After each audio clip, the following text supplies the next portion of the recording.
Good morning, participants, fellow valuers. Good morning, sir.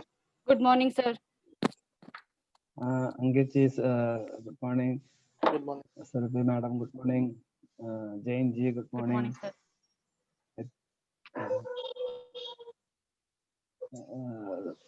So it's 9:30. Before starting the classes, I would like to tell you a happy news. We have conducted a few sessions in July also. So people, those who are participated, found many PPT projects that question answers are appeared in IBB exam. So I'm very happy that our PPTs are very useful, especially in case studies. But one more thing I will tell you, it won't repeat. It's a fluke maybe, because income fetching questions are now coming even in joint ventures. So that we will see tomorrow. Case studies I will take tomorrow. Today we'll start with the insurance and report. Drawer में एक photo. In madam. So we'll start with the insurance, then report writing, then we will go to judgment pronouncements. There are 10. I will give you an introduction of these three topics. Insurance generally asks 2 or 3 multiple choice MCQs, 2 maybe. Then 1 or 2 mathematical case study.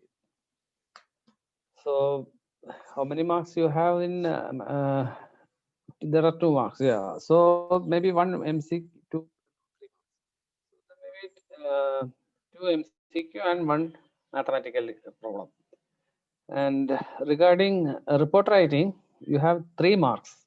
Very easy to score. Most easiest paper. Topic is report writing. Only thing is we know how to write a report, all those things, how to form a report proper without grammar mistakes, without mathematical calculation mistakes, etc. These are the questions they generally ask. So report writing, you can score easily 3 marks. And the other one is important case laws. That also you can score easily 2 marks, because there are 10 case laws are given.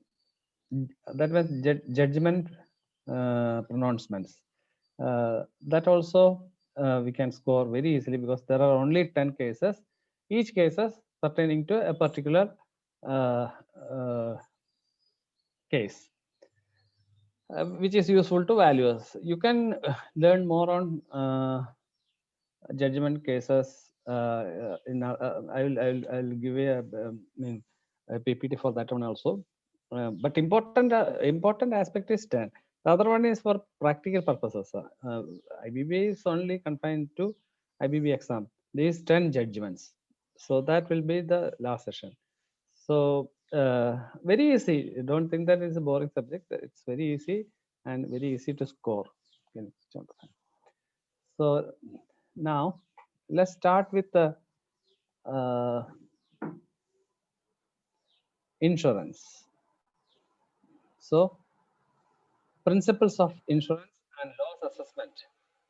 We all know what is insurance, and questions of mathematical case study questions will come from loss assessment. How you assess the loss?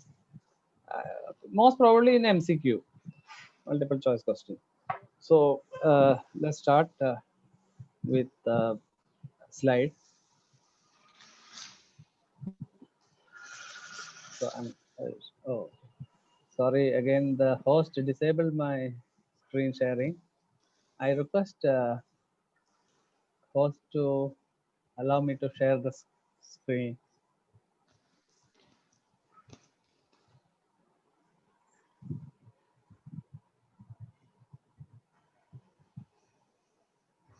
So what I would suggest you is go through those PPTs which I am giving,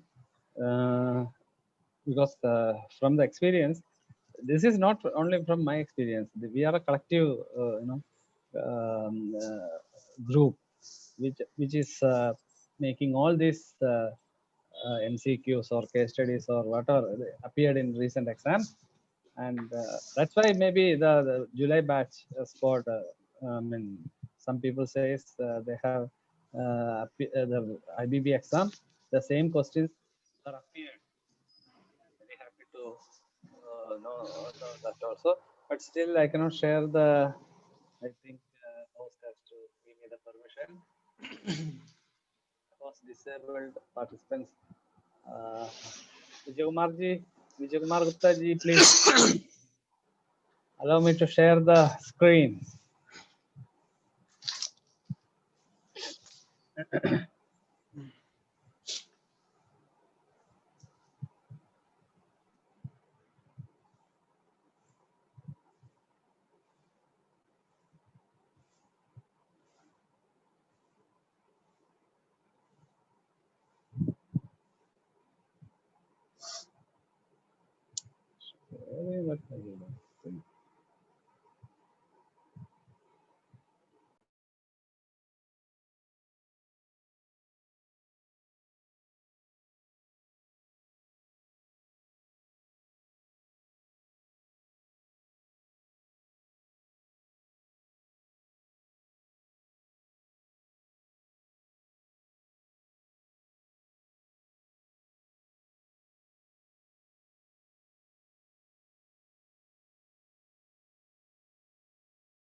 Kindly bear the inconvenience. I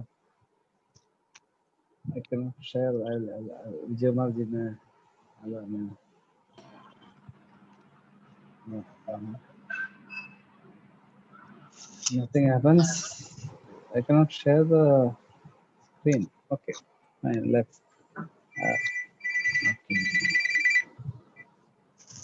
Hello. Uh, uh,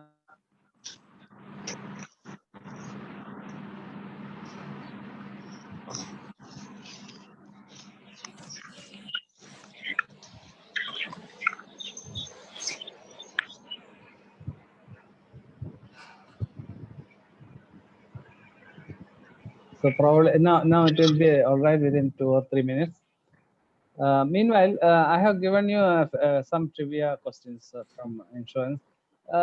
It's not, I mean, need not an MCQ for IBB exam, but general information you will get it from me.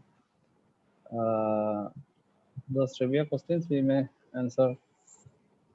I'll give you an idea about what I shared. Those trivia.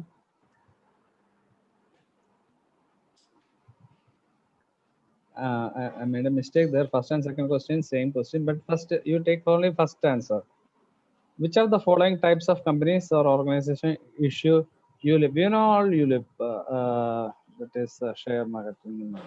It is of course insurance companies. Banks, NABARD or RBI won't do the ULIPs. So insurance companies. Then go to straight third question. Which of the following is the only public sector company is the host of life insurance. Yeah, you can share now. That is life insurance company. This is an important question. Which of the following regulatory insurance sector in India? Which of the following is the regulator of insurance sector in India? Always write IRDA, Insurance Regulatory Development Authority. So IRDA, answer C. This appears in a few question papers. Again, I am repeating, which of the following is the regulator of insurance sector in India? Option C, IRDA. So let us start with the screen sharing. Principles of insurance and loss assessment.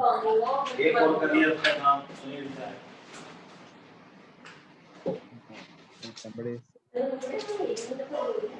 excuse me, some disturbances are there. Okay, let's start. Okay, so insurance, that is a general definitions and all. You can go through it. It's an instrument to defense from financial loss. We all know it. It's all. This is a common thing. We all know that.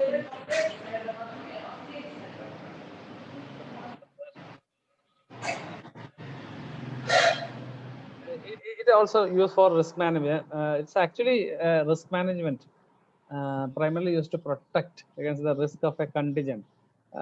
Contingent is a random occurrence, like a chance. That is, snake and ladder games and all.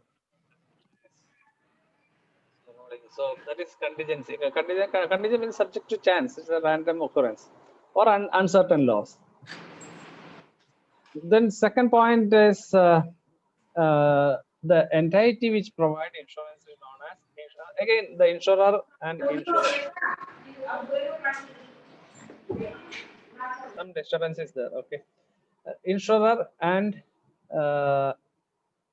insured. It is called insured. The policy holder is called insured. So that point also just remember, insured or policy holder, and company insurance company is known as insurer. Insurer and insured. These two particular nouns. The loss may or may not be financial, but must be reducible to financial terms. Yeah, it may not be in real terms of our loss, which has happened as financial, but it can be calculated in financial terms. So that we'll see. Now there are in your syllabus there are contract of insurance. It's a contract actually, insurance between insured and insured. So the most important aspect of an insurance policy is principle of utmost good faith. We all know this term is very important. Utmost good faith. Utmost good faith. This is utmost good faith means both the parties never have a hidden agenda or anything. It is truly a faithful relation with the insurance company, though there are some conflicts every time when we claim insurances. That is another factor in India we are facing, and that we will see frauds, practices. Then this is the principle. First principle is utmost good faith. The second one is principle of insurable interest. So what is an insurable interest which exists when an insured person derives a financial or other kind of benefit from the continuous existence? That is called insurable interest. Then a principle of indemnity. What is indemnity? A guarantee to restore the insured to the position he or she was in before the uncertain incident that caused a loss of insured. So that is, it's a guarantee actually to restore in an uncertain incident. Principle of indemnity. Then comes principle of subrogation. This word is a bit puzzling or confusing. Subrogation. We know the meaning, the exact Oxford Dictionary meaning or whatever, but in insurance, an important point, this one, principle of subrogation. What is example? Only through an example we can explain this. A car wreck caused by a third party, and you claim with your insurance company to pay for the damages on your car. A car accident. So you claim damage of your car, your medical expense. Okay, of course you might have injured, so you claim for medical expenses also. Your insurance company will assume ownership of your car.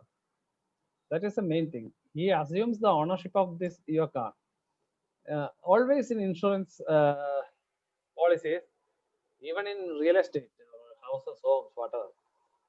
Once a particular event is occurred, the insurer, that is insurance company, will take over the ownership. Then only they will reinstate or they will pay the financial loss. So that is the step. Then you have to file a claim to the person who is actually responsible for the accident, etc., etc. So that will be motor vehicle active, I mean, in daily life. So that part also taken care of insurance companies. In short, this is called a principle of subrogation. So what they take the ownership, they provide the claim, as well as they can claim from the person who is actually responsible for the accident. So I think the first one, most faith and principle of subrogation. Of course, indemnity and insurance interest are there. Maybe they will ask multiple question all these things, and all three of them, and another one not included, so that you can write it. So you read all the principles you by heart in the sense, just read it, you can memorize.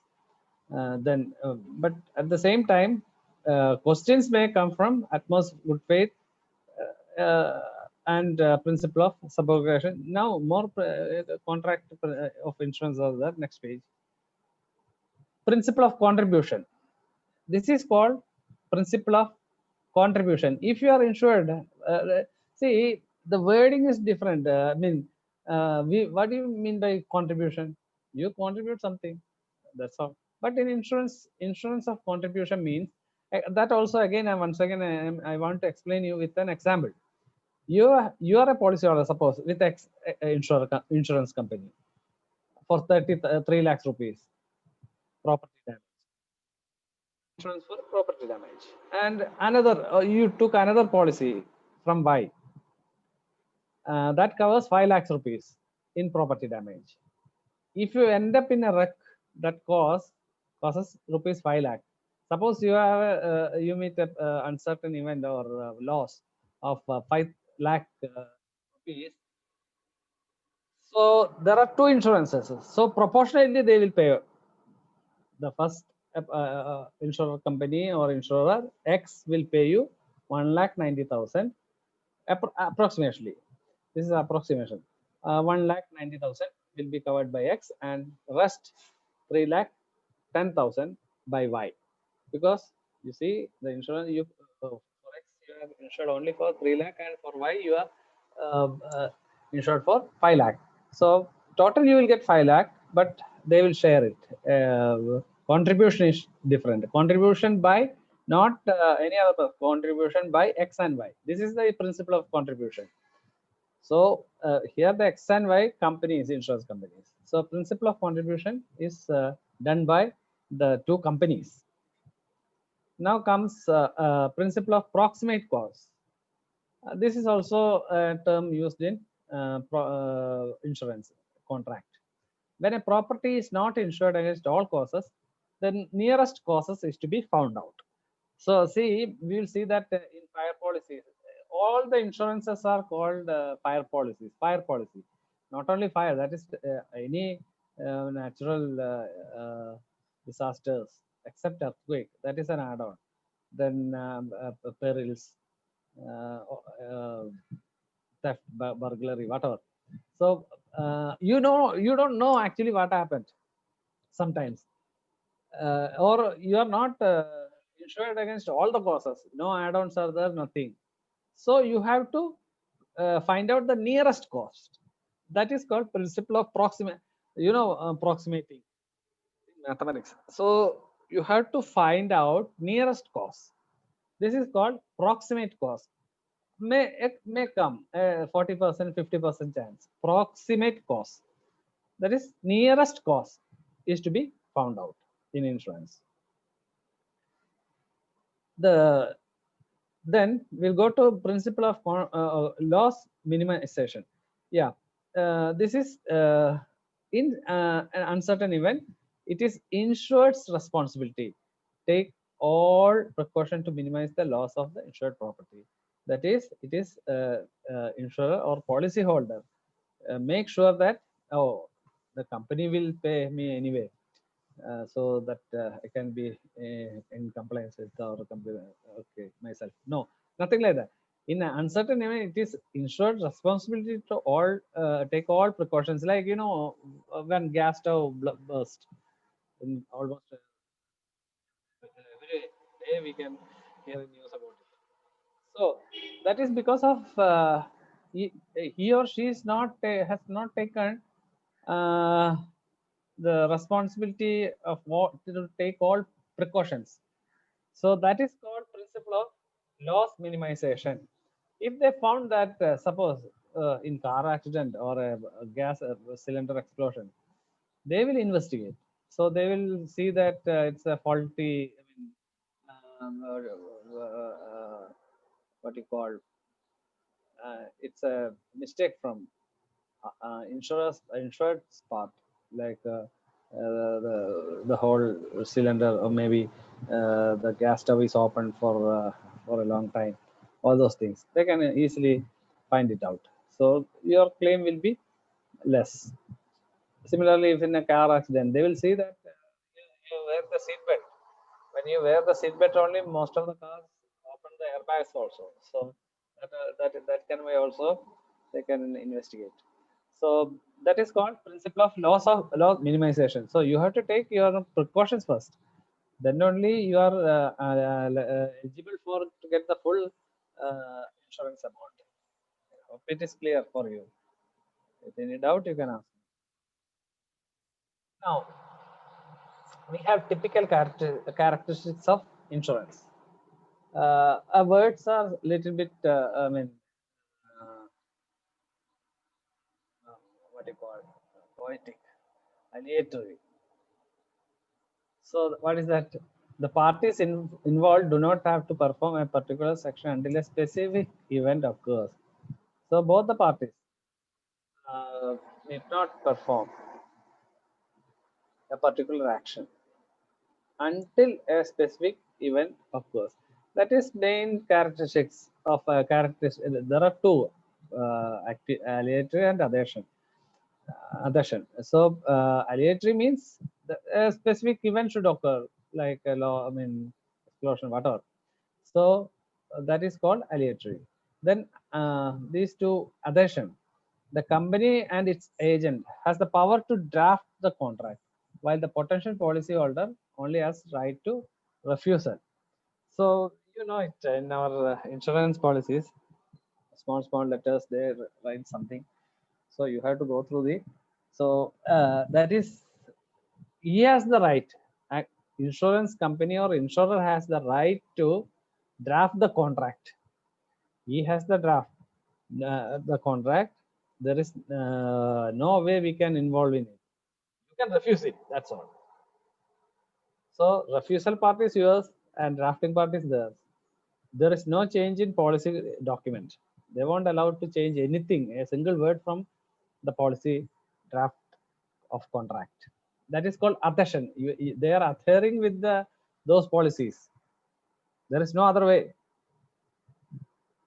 So these two are the most important typical characteristics of insurance. Then again, it comes utmost good faith. Same thing. Every person who enters into a contract with the insurance company has a legal obligation to be honest and accurate in the information given. So that is called at most good faith. Good faith. So you should be honest and accurate for information in the information. Then executory, a contract in which both sides still have important performance remaining. It's called executory. For example, for an insured person, I have to pay my premium on time. If I lapse the premium, of course, there is provision for renewal of premiums and all, but generally, it's an executory in nature, a contract in which both sides still have important performance remaining. So the other one is unilateral.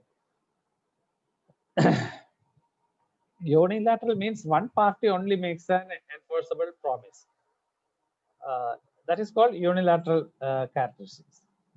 So only one person is involved. Unit means unilateral. So only a contract in which only one party makes an enforceable promise. Whenever we say the enforceable, it is legally binding. Word enforceable. Okay. Then conditional. There are conditional contracts. The insurer's promise to pay benefits depends on the occurrence of an event covered by the contract. Yeah, as same as above, the timely payment of premiums, etc. Example, it's a condition. It is a condition. You have to pay your premiums in time. Personal contract. So what is a personal contract? This does not include such persons, hires or assignees. The particular person can only do the personal contract. He cannot assign another hire or assignee. It is not the typical characteristics of insurance. So it's a personal contract. Warranties and representations. So there are some warranties and representations. It is to protect a buyer or seller from financial losses resulting from inaccuracies in R&W. R&W means, I think this is a representation and warranties made by the seller or target in connection with a merger, acquisition, disinvestment, or other business transaction. So that is called warranties and representation. Not that important. Misrepresentation and concealment. Same thing. You cannot make a false or misleading statement if intentional and material or act hiding, not putting forward any relevant fact in front of insurer. You have to put, see what according to insurance policies, this is covered in actually utmost good faith, even though there is no misrepresentation or concealments. So that in front of insurer, it is to be revealed. Everything, what you know about the property, you have to reveal. For example, your building is sitting on a pile foundation. Yeah, you can say it. It's pile area because the insurer may not know it. All those things. So it comes in the misrepresentation and concealment. Then fraud, you know it, occurs when a claimant attempts to obtain some benefit or advantage they are not entitled. So actually, they are not entitled for that. For that, he will make some fraud this thing, attempt. So when an insurer knowingly denies some benefit that is that is due, so that is called a fraud. Then comes impersonation. Thus, impersonation in this context means false pretenses, an act of pretending to be another person, like in films. So no false pretenses. It is called impersonation, act of pretending to be another person for the purpose of entertainment or fraud. So that is that. Now this is also a like a subrogation, a bit puzzling word. Parole or oral evidence rule. Uh, Parole or oral evidence rule means it is extraneous extraneous evidence is that an oral agreement that is called or a parole contract or even written agreement that it is not included in the relevant written document. It may not be written in the document, but it implicitly it is there. So such characteristic is called parole or oral evidence rule. These wordings are from insurance sector only. We know what is parole in our common life. So it's different. Parole evidence rule is different in insurance. So next comes insurable interest. What is insurable interest? Just go through that slide. Insurable interest is a stake in the value of entity or event for which an insurance policy is purchased to mitigate risk of loss. Insurable interest is a basic requirement for the insurance of an insurance policy, making it legal and valid and protecting against intentionally harmful acts. Entities not subjected to financial loss from an event do not have an insurable interest and cannot purchase an insurance policy to cover that event. Sentence you can read again. Entities not subjected to financial loss from an event do not have an insurable interest, cannot purchase an insurance policy to cover that event. So if he should be in a position to claim the particular insurance subject to financial loss from an event. And it is also, see, not have an insurable interest. Sometimes in this case, it is not included in an insurable interest and cannot purchase an insurance policy to cover that event, a particular event. So there are, that means from this, what I can comprehend is there are exceptions in insurance policies. There are some kind of exceptions that we will see. So now we have duties of insurer, that is insurance company, insurer, and duties of insured also. So what are the duties of insurer? There are four main insurers duty that you can go through it. Pay benefit, of course, they have to pay the benefit company. They have to make the risk assessment also. They have risk assessment and loss assessment. Here it is used in different context. I will tell you. Like risk assessment means before even or loss happens in actual terms. That is called risk assessment. So why before taking the policy, the insurer will take all the precautions. What is the risk of what is the probability of risk for a particular event? Then only he can fix the premium or this thing. So this is very important fact actually in insurance. They will take the risk assessment, not loss assessment. Loss assessment comes after a particular event is occurred. Then reserves of policy. There are some reservations in the policy that also insurer will make assure. Privacy protection. Yes, sometimes you have to business, especially in business insurances, you have to protect. They have to protect our privacy. There are what kind of I mean, it should be legal, of course. So insurance, but maybe companies are, won't divulge the actual what you call business scenario to public. So insurer will make sure that it is his privacy is protected. How he is doing business, from where he is getting the fund, all those things. So this is called privacy protection.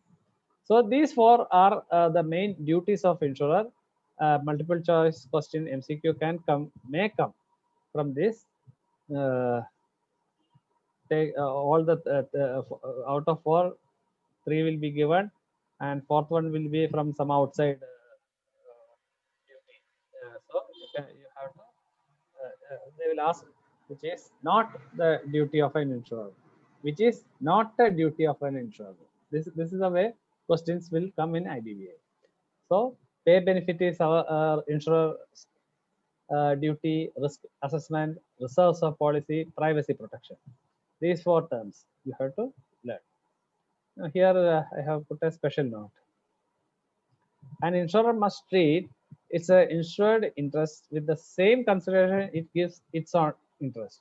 Here is what an Indian scenario I am telling you. See, insurer must treat its insured interest with the same consideration its own interest, our own interest, their own interest. This means that claims adjustment must give the policyholder the benefit of doubt. So the policyholder should get the benefit of doubt, not insurer never tries to reduce it. The claims adjuster should be looking for reason to find coverage. The claim adjuster, the claims adjuster means the person who represents insurance company or person who comes for loss assessment. So he never tried to deny the coverage or lessen the gravity of the particular situation. The claims adjuster should be looking for reason to pay the claim. He should look for, that's why we call it at most good faith. He should look for reason to pay the claim, not reasons to deny it. Unfortunately, sometimes insurance companies lost sight this fundamental rule. All the insurance companies lost sight. See, I think it's clear. It's one of the a major thing happening in anywhere. I think in India it is there. I know when there was flooding all over Kerala, it has happened. When we claim 10 lakhs or 15 lakhs, they may pay 1 lakh. So this is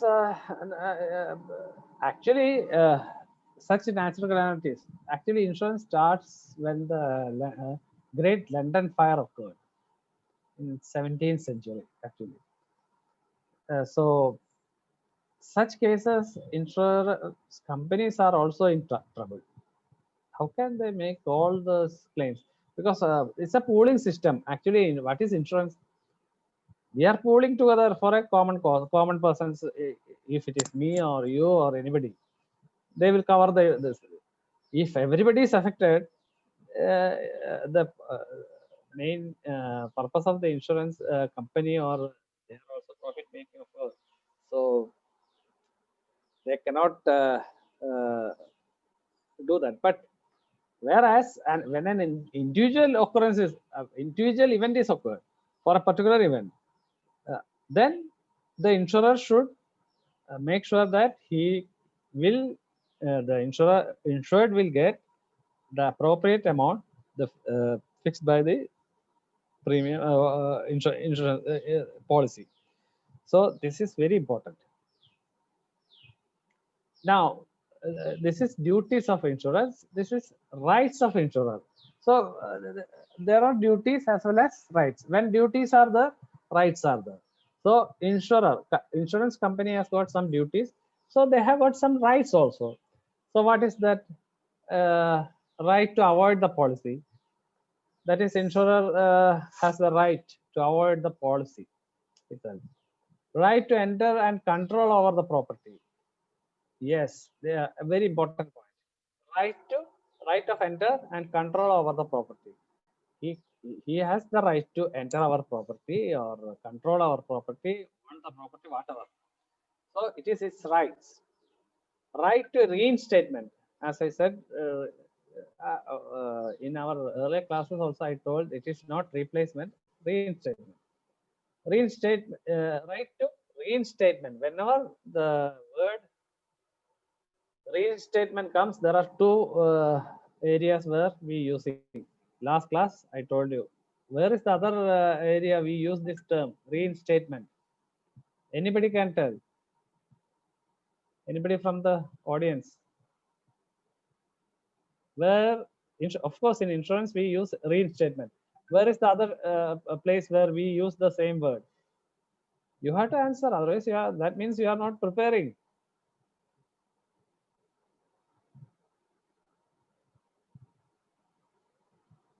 Mr. Ankit Jain, you remember?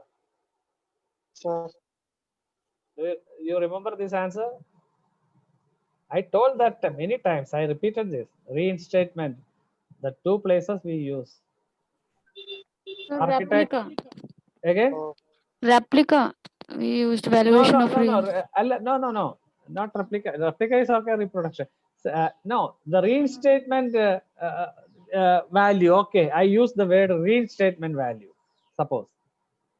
Where I will use it? Insurance, of course, one of the area we use. Other area also I covered. I told you to remember this. Sir, is it in the land acquisition, like when you have to Who is value that? Who is that? Wirkin? Architect. Valuation of real estate. That topic. This is architect Surabhi Singh. Yes, sir. Okay, okay, fine. Okay, exactly. This is valuation of Land Acquisition Act. This word is used. So there are two places where you use the word reinstatement, reinstatement value or reinstatement. So in law as well as in insurance. So I just want to remind you that, see, I don't want to go on teaching the same subject. We should deviate. See, whenever a chance gets, we should revise the whatever we learned. Then only you can go ahead. It is actually a good teaching. I told you before. See, these slides are only help you to what to get an idea, overall idea. Whereas when you relate it with the other subjects, actually in valuation it is the process. It all overlaps, you know. So a particular subject won't you cannot learn a particular, leave the other portion. Very difficult. So that is it. So again, right of subrogation. That word subrogation has come again. A subrogation claim may also apply when insured client is at fault for damages. It happens in our place, really. When suppose in olden days, cinema theater with almost economic life is over, everything is over. It's a wooden construction only with coconut leaves and all. So when the owner feels that no more income will generate that particular property because of obsolete technology, that reels and all. You may not be not your generation may not be knowing it. We used to see the movies in reels. So those era, they will simply make a fire, already insured, no?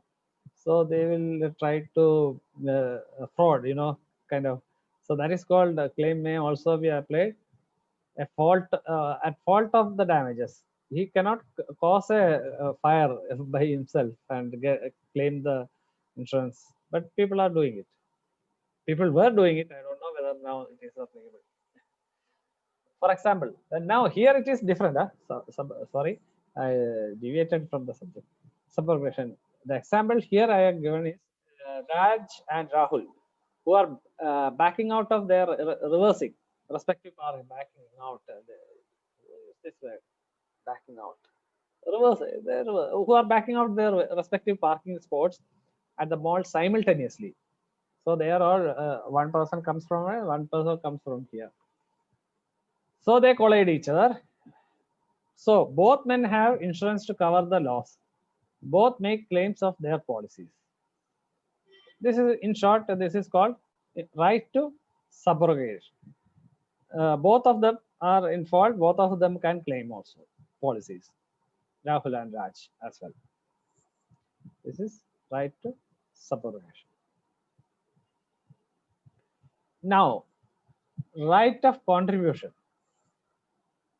So, we have learned the right of contribution about that example 30 lakh, 3 lakhs and 5 lakhs, then total loss 5 lakhs, proportionately how they divide it, X and Y.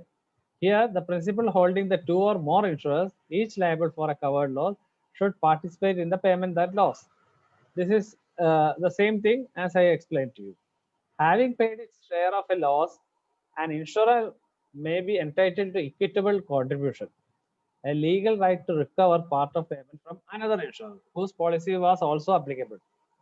So that is the thing. So uh, a company can claim from the other company also. This is right of contribution. So they will naturally they will come into a kind of amicable solution. You pay this much, I pay this much. That's all. Right to salvage. Again, maybe a 60% chance question. Right to salvage. In marine insurance, the insured has the right to abandon the property subject to acceptance of insurer, thereby claiming a total loss. The insurer pays a total loss, then take over the salvage by owner. This mostly in marine cases.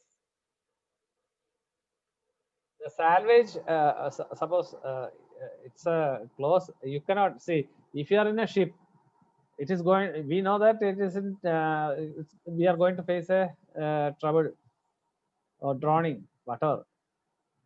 We cannot call the insurer and ask him, shall we jump from the ship to the sea? No, it is implied, you know. So you can do that. Most probably, most importantly, your life is more important.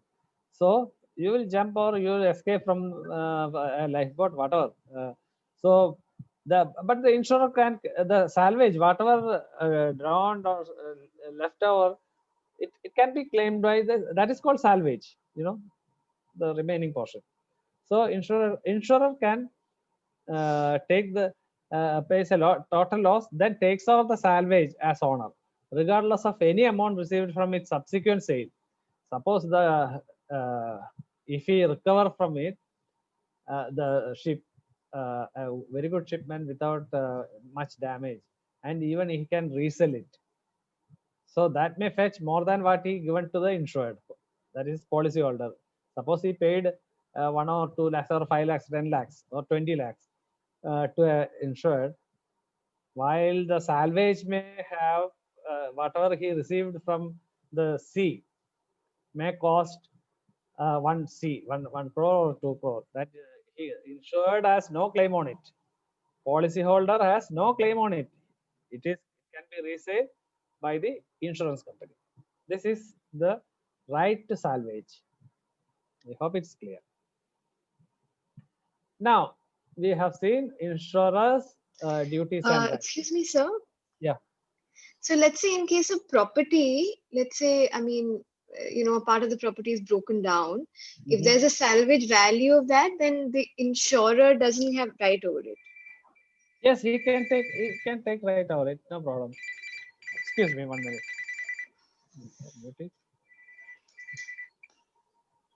Leon, ഞാൻ class എടുക്കല്ല.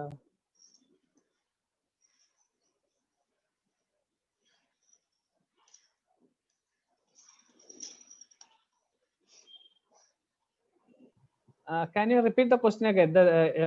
I think you are asking the question from real estate. I mean, our residential property. Right? I mean, I guess any property, but so you're saying that let's say if there's a certain cost of what the insurance company is going to give me, right?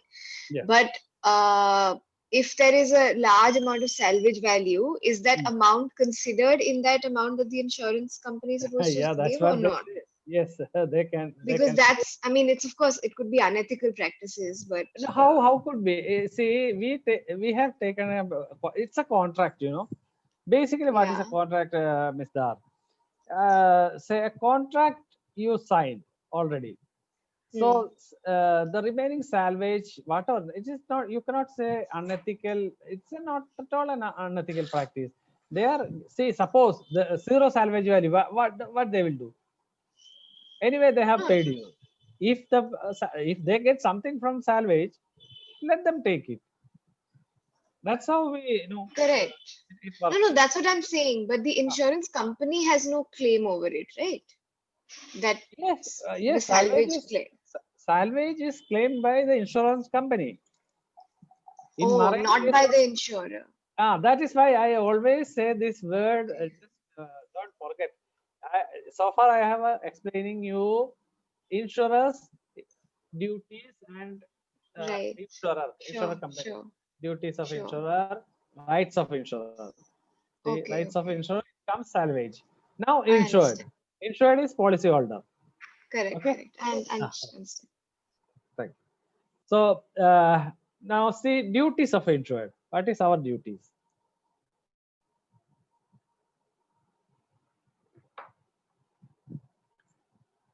Application of honesty. Yes, first of all, this will be honest. Keep down exposure to risk. So you have to take care of your own vehicle or property or whatever. Risk from the risk. From the risk. Don't take risks. That's all. Third one is pay premium in time. You have to pay the premium. What is a premium? You know it. Whatever we pay annually or monthly or quarterly or half yearly for an insurance, particular insurance. So you should pay the premium. Keep current information. So keep current information means whatever information you have to keep it, and probably you have to update the client also. That is insurer. So keep the current information. Then we will okay, fine. Now we start fire policies. This is different kind of policies. Most of the questions may come from this. First question is first value itself is a important one. Valued policy. We say valued. Value. What is valued? See, this is a particular word used for art, jewelry, paintings, whose value cannot be determined after their loss or damage. For example, can you somebody can tell an example for this? A painting, of course. Which some painting? Name the painting. Most famous some paintings. I just want to know. Mona Lisa, Da Vinci. There are so many. Last Supper. These are originals are there. These are all valueless. I mean, you cannot calculate the value of such properties. Some historical buildings like Taj Mahal or so many structures are there. These are all not considered as a reinstatement value or whatever value. These are all timeless, valued policies. Such policies are called valued policy. Artwork, some artworks. Then comes jewelry, very ancient jewelries, not contemporary style or whatever. So those jewelries with diamonds, pearls, precious stones, and all those things. For the what do you call it? There are certain jewelries which is priceless, regardless of time. So these can be values cannot be determined after their loss or damage. This is called value policy. 80% chance in this question I can see because this repetitive type of question, valued policy. They won't ask what is valued policy or anything. What are included in valued policies? That time you should remember. Now reinstatement, some architect, who's that? Somebody else, I think it is architect. Let me quote me. LARACT and insurance both use the word reinstatement. Now, similarly, art, jewelry, paintings, etc. So you can, whatever the historical things, from the options you can deduce what is the right answer. So valued policy includes these things. Now specific policy. Risk insured a specific sum regardless of actual value. That is specific policy. Suppose I want to insure my home or whatever, my car, not motor vehicles, some specific object. I want to insure it a specific sum. Suppose its value may be 2 lakh or 3 lakh. I want to insure it in 1 crore rupees. So only thing is I have to give my policy premiums in time, all those things. Higher premiums, maybe 1 crore. So that is called specific policy. Risk insured a specific sum, regardless of actual value. So this can be even related. Valued policy and specific policy. You can insure a painting for not by actual value, what you call very high value. All these things are already in practice. Even some sports players leg or a film actress nose or whatever. These are all they are doing it. So that kind of specific policies are there. Valued policies are there. Now average policy. These 1 and 2 are related actually. Then the third one is average policy. Insured for a lesser sum than the value of the property. Compensation is proportionally reduced. I don't know whether I took for you or other batch. Average policy. What is average policy? Averaging. Suppose my glass cost 10 rupees. I insured it for 5 rupees. Half of it. So what happens when it fall down and it is broken? What they will pay, or okay, fine, I can manage an edge only, so I can they can put a special cap or something. My loss is instead of 10 rupees, maybe 3 rupees. So what you will do? They will proportionate it, average. So half of it I will get 1.5 rupees, because glass cost 10 rupees. I insured only for 5 rupees. My loss is only 3 rupees. So 5 rupees, 10 rupees, 5 by 10, half. 3 half of 3 is 1.5. This is basic. I'm telling a basic mathematics. This is the same question repeating. Instead of glass 10 rupees and other thing, it may be 5,000 rupees of mobile phone or something like that. So same equation you can use proportionately. You can divide it. Whatever the actual sum insured divided by actual cost will give you the proportion ratio or percentage or whatever it may be. Then you take the loss, apply this percentage. This is called averaging. Any doubt you can ask. This is a sure question.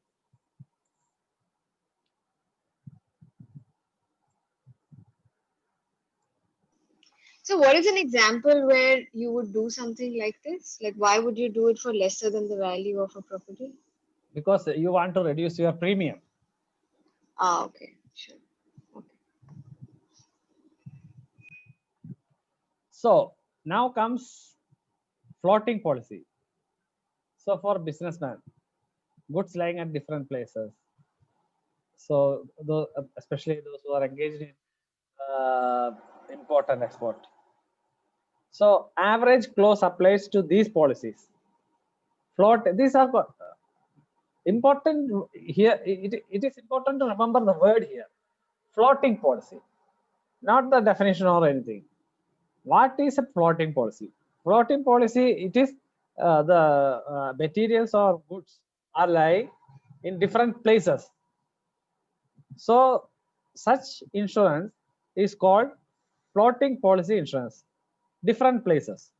You connect it with that, like this. Floating. We don't use confuse it by floating, the word floating. It is in different parts of country or nations.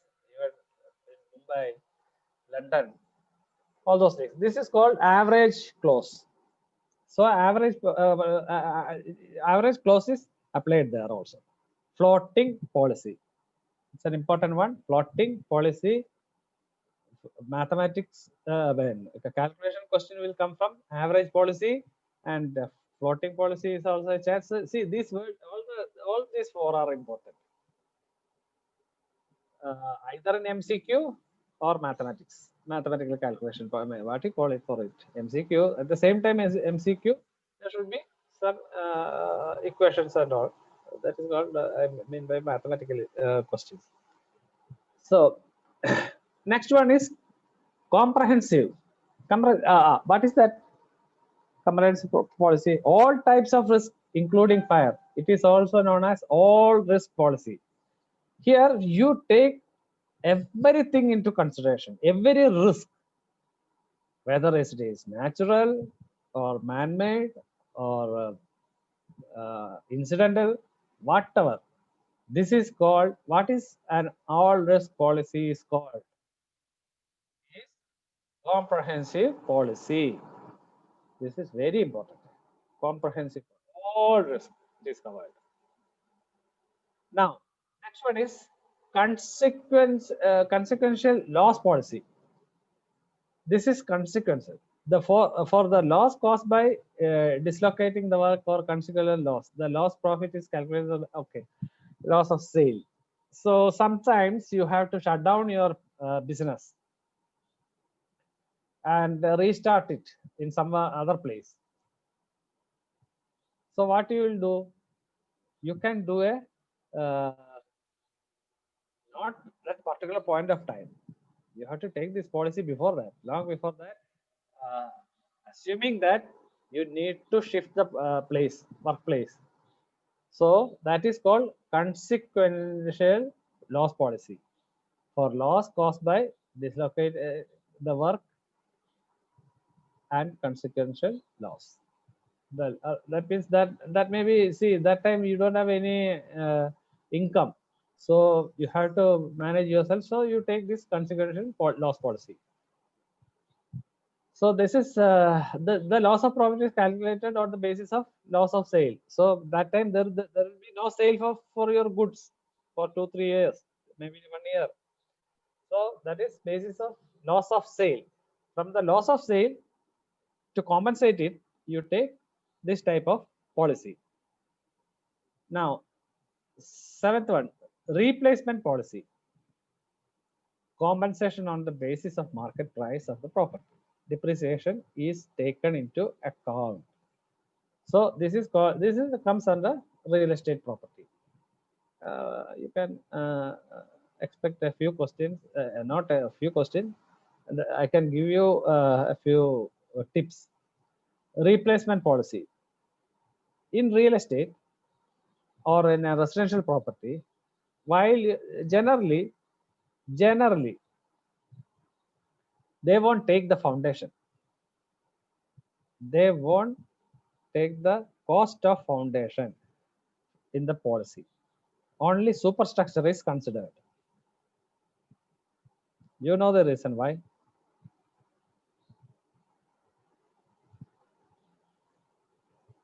Anybody can tell why foundation is not considered in a general policy of your residential house or your our own home?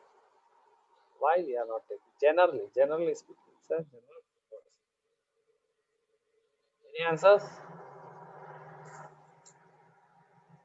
No, because foundation is below earth.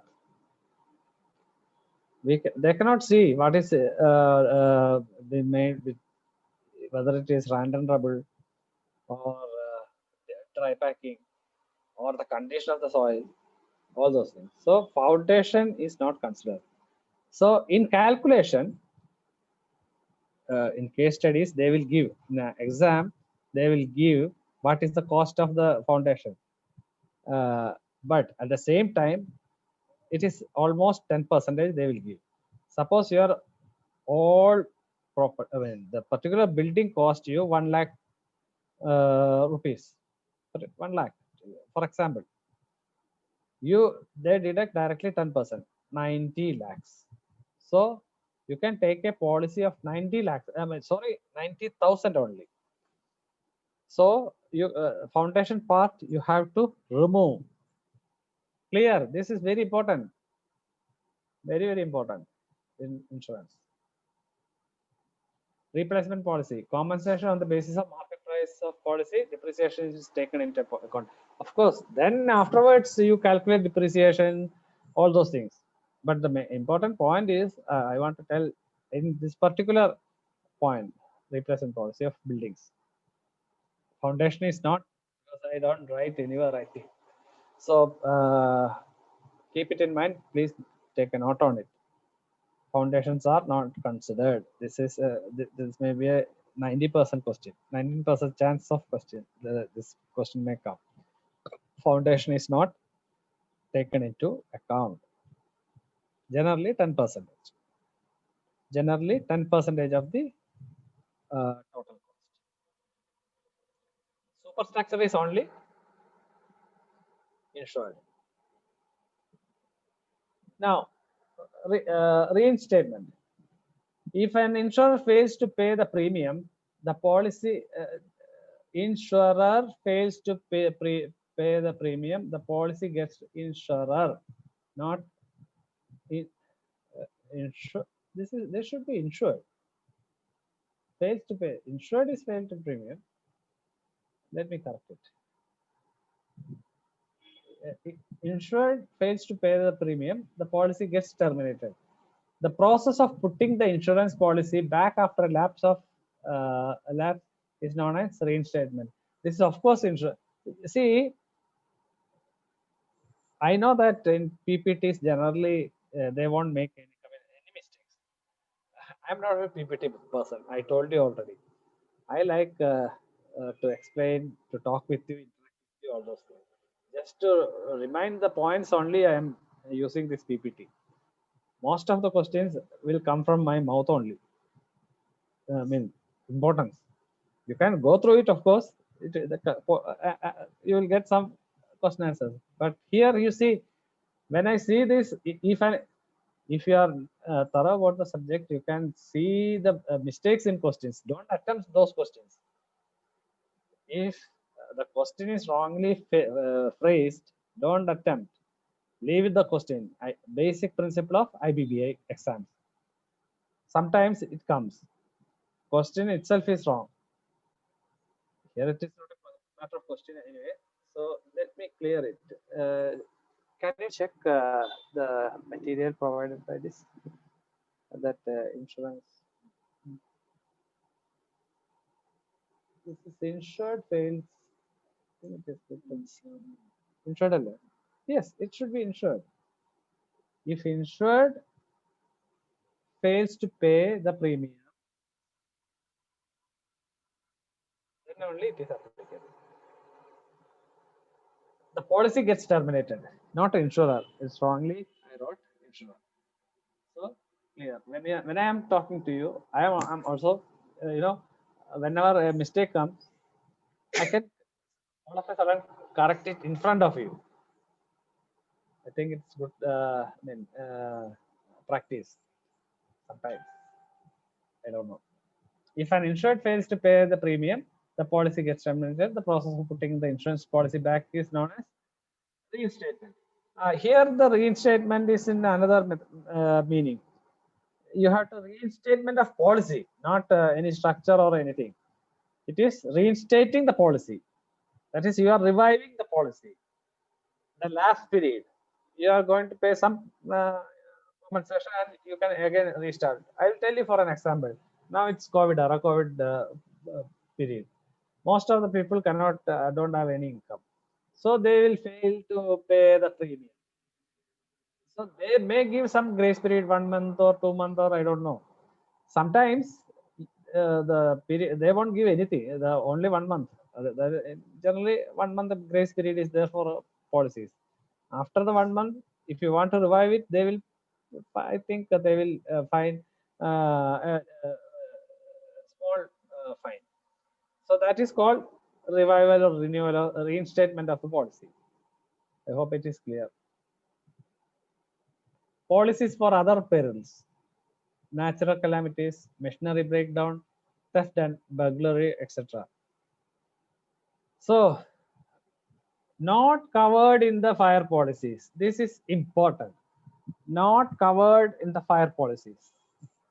Spontaneous combustion occurs by self-heating. That is, most of the P&M valuers knows it.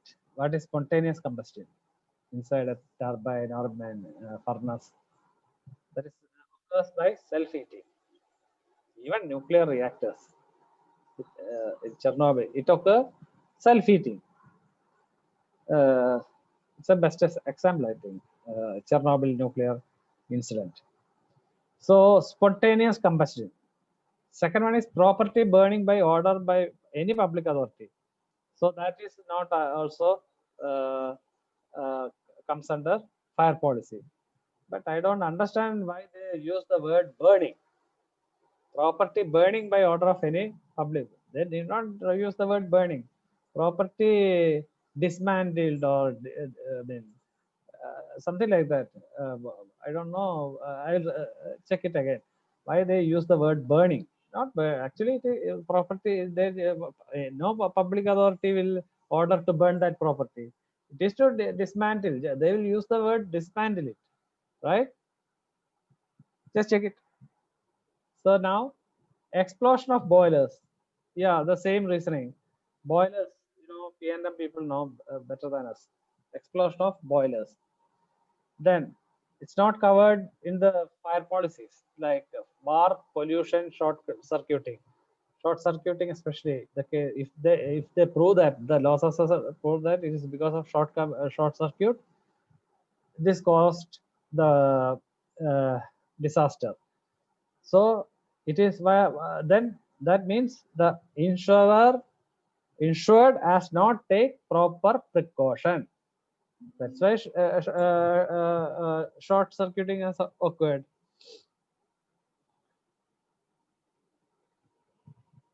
I use this word. Explosion of boilers. Then war, pollution.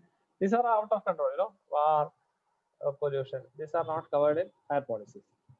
Perils which are not covered unless add-on covers. Please note this word, add-on covers. What is add for this? That is called add-on. If you are simple example, if you are insuring your home, you can only claim for the home only, not the compound wall. So you can add on it, okay, including compound wall, right? If it is a very decorated compound wall, we have seen so many good buildings. So that also can be, that is an add-on. That is called, for example, only I explain this. Add-on covers. Covers means add-on covering, covered by the policies. So perils which are not covered unless add-on covers. Terrorism. This is an add-on. You have to pay extra premium. The most wonderful aspect is earthquake. You should need not know the reason, but earthquake is not covered. But due to my anxiety or my curiousness, I made a research why earthquake is not included in a natural calamity.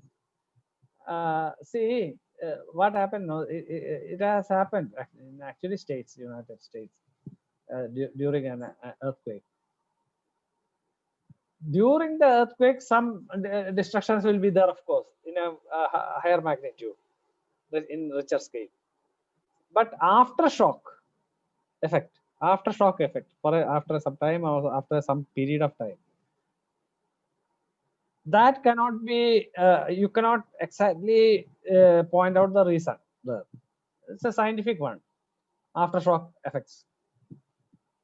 So they won't take earthquake as a natural peril. You have to add on it, add on cover. You have to give add on. Just increase your premium, maybe 1,000 rupees. Okay. So earthquake is consider not perils which are not covered unless add-on cover. So earthquake comes under add-on. Very important point. Earthquake. I wrote something. Insurance companies stop selling coverage for a few weeks after a sizable earthquake has occurred. This is because damaging aftershocks can occur after initial quake, and rarely it may be foreshock also. So this is the reason. This happened in, I think, United States.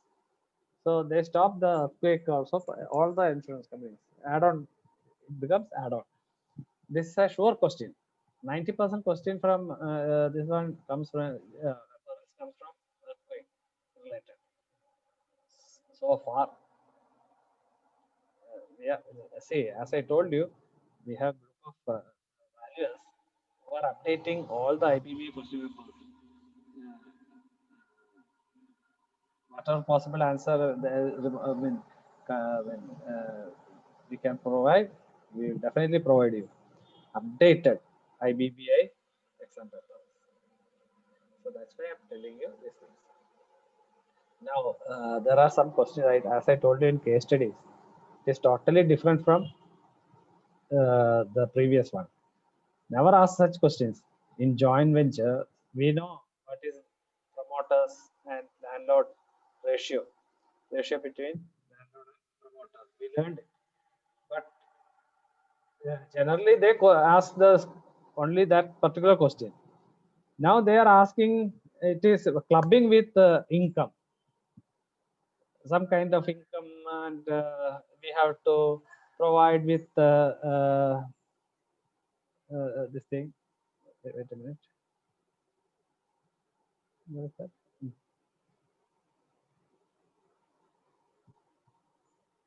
Here.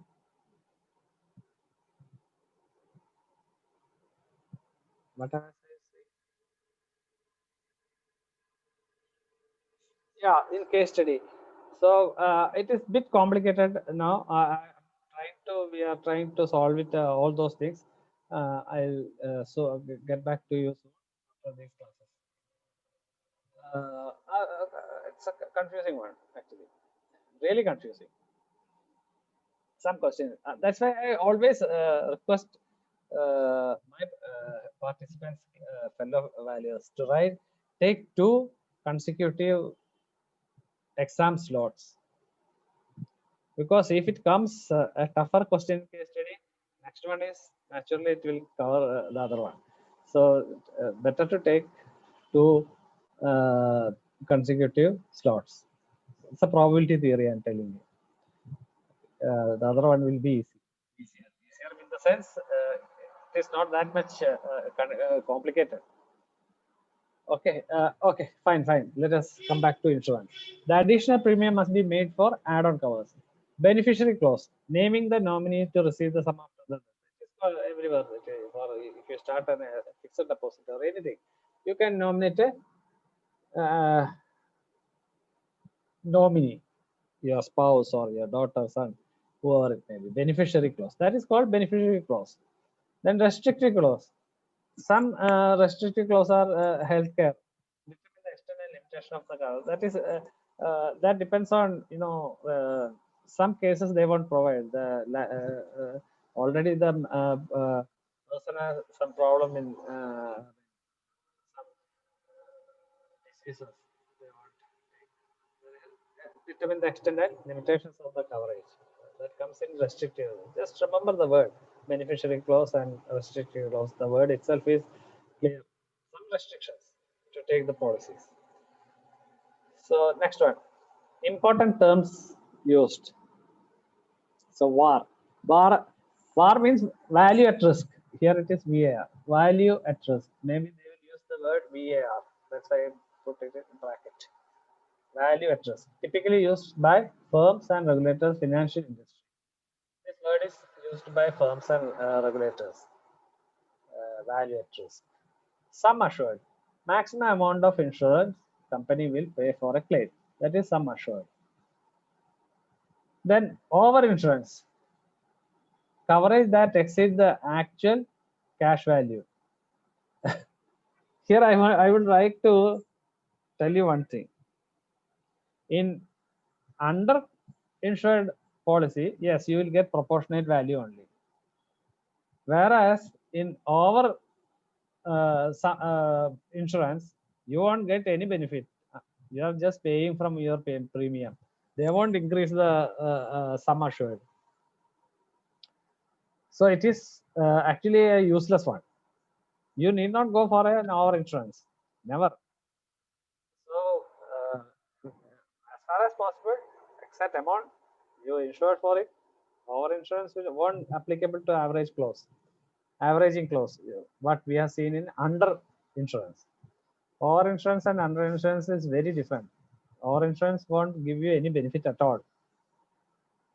Now under insurance does not offer complete financial protection. That means it will be averaged. The condition of average, same thing I explained. Payout, that is insurance company's compensation is equal to claim into sum insured by current value. Sum insured, if sum insured is 5 rupees, current value is 10 rupees into claim is 3 lakhs, so it becomes 1.5 rupees.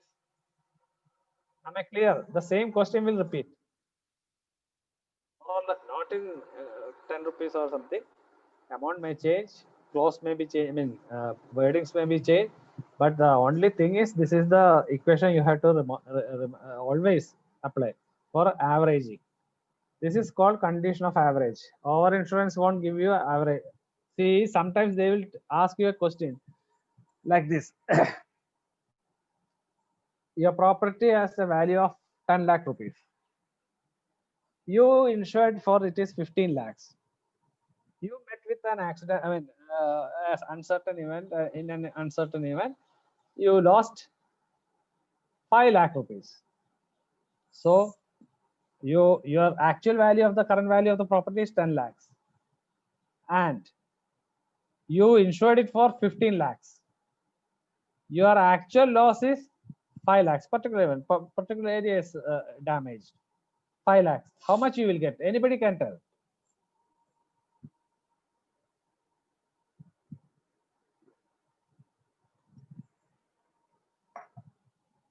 I request somebody to tell me some answer. Yes, Sharma ji. There, madam. Okay, Sir, can you just repeat the numbers again? Okay, your property cost 10 rupees. 10 lakhs. Okay, 10 lakhs. You insured it for 15 lakh, 1.5. Or insurance. In an uncertain event or a damage, you lost 5 lakh of the property. How much insurance company will pay you? Insurer will pay you.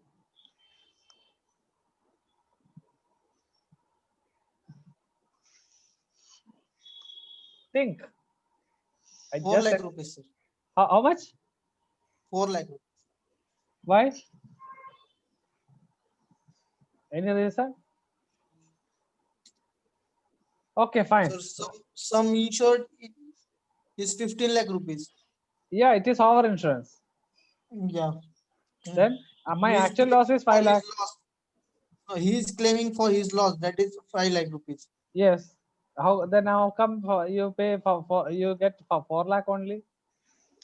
Sir, depreciation value and all that thing. No, don't consider depreciation.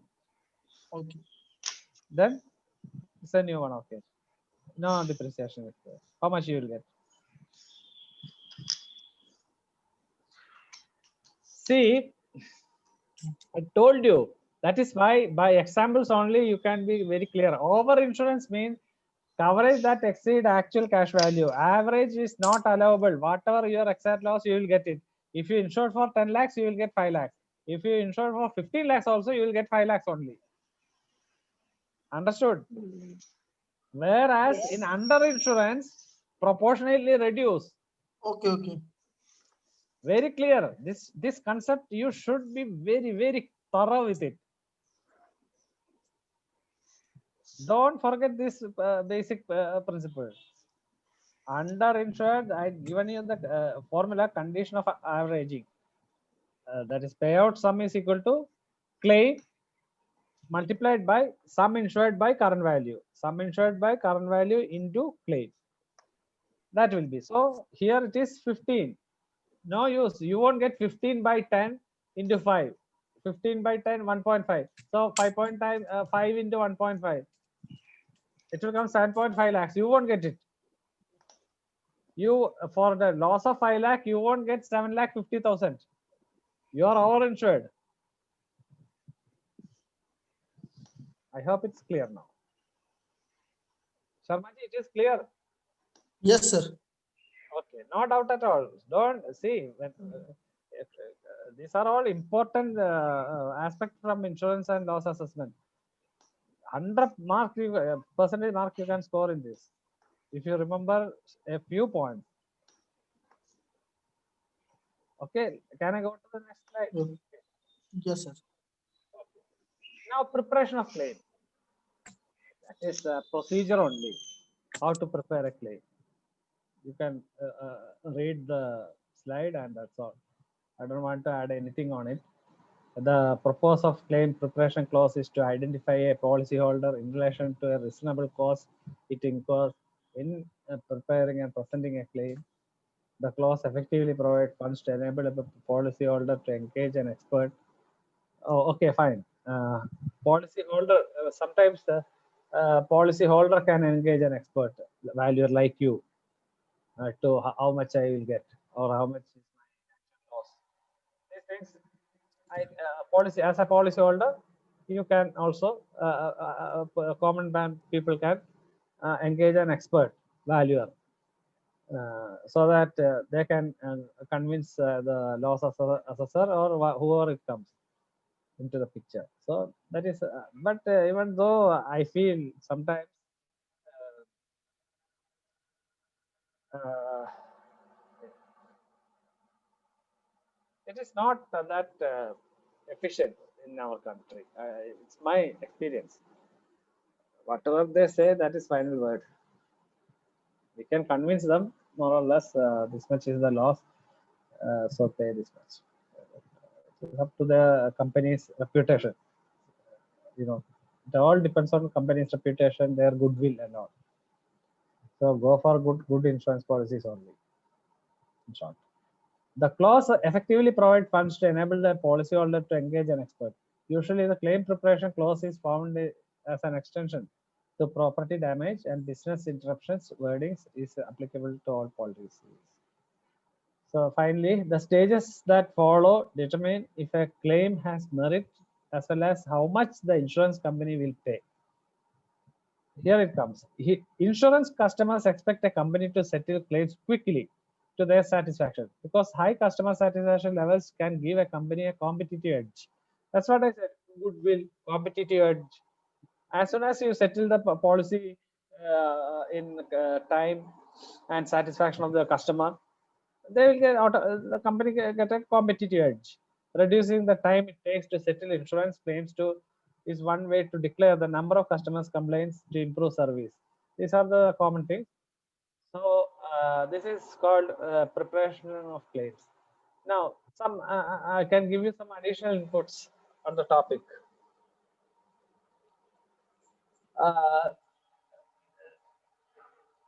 In earlier days, insurance funds confined three types: marine, life, and fire. These are the three types in, I think, not in modern era, Babylonian, Chinese, those types. I think Chinese started this kind of thing, insurance. Then it goes to Babylonia. Then modern times it started in US, America. Actually, these are all some trivia from various this thing. So earlier it was marine, life, and fire. Nowadays you can insure against many of that are likely to affect perils, that are likely to affect human activities, even voice. Some musicians, they will insure for their voice or hair. I told you now. So some actresses or actors, they will insure their hair. I think my daughter can give some example. She was telling yesterday, whose hair is insured? Taylor. Taylor Swift's legs are insured. That's what she says. I don't know. Who is Taylor Swift after all? Singer. What is it do with the legs then? Singer. Okay, you don't know. Okay. So anyway, that particular person has insured artist insured her legs for this thing. So voice, hair, all this can be insured.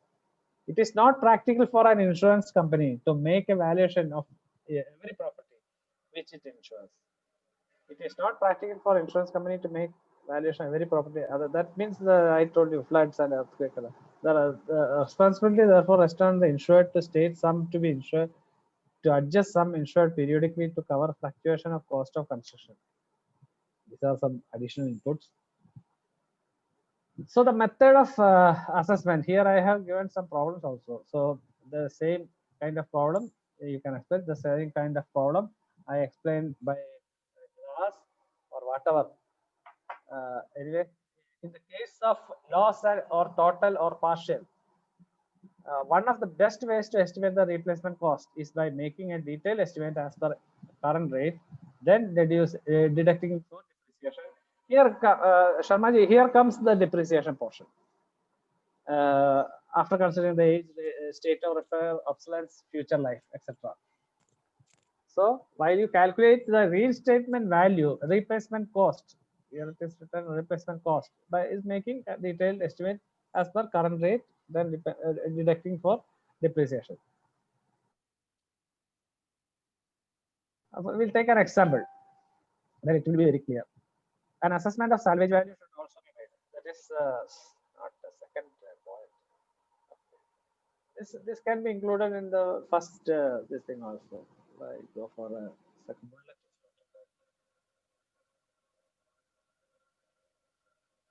So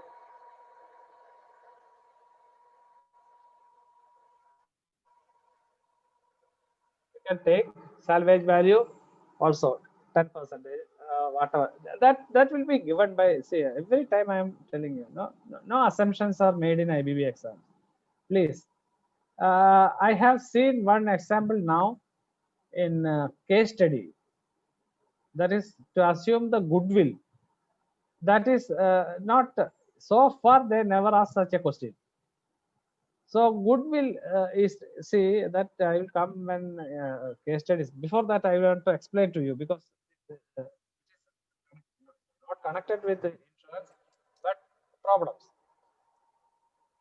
Generally, there are two type of properties. Generally, we have learned it, tangible and intangible. Tangible, you can touch. Intangible, it is incorporeal. You cannot touch it. Goodwill, patency, all those things. So they have asked us to a question where goodwill. How much is what is the value of goodwill? It's a question. There was a question. Nothing is given in the IBBA question paper. That particular question. How to calculate? In that case, generally it is taken as 70%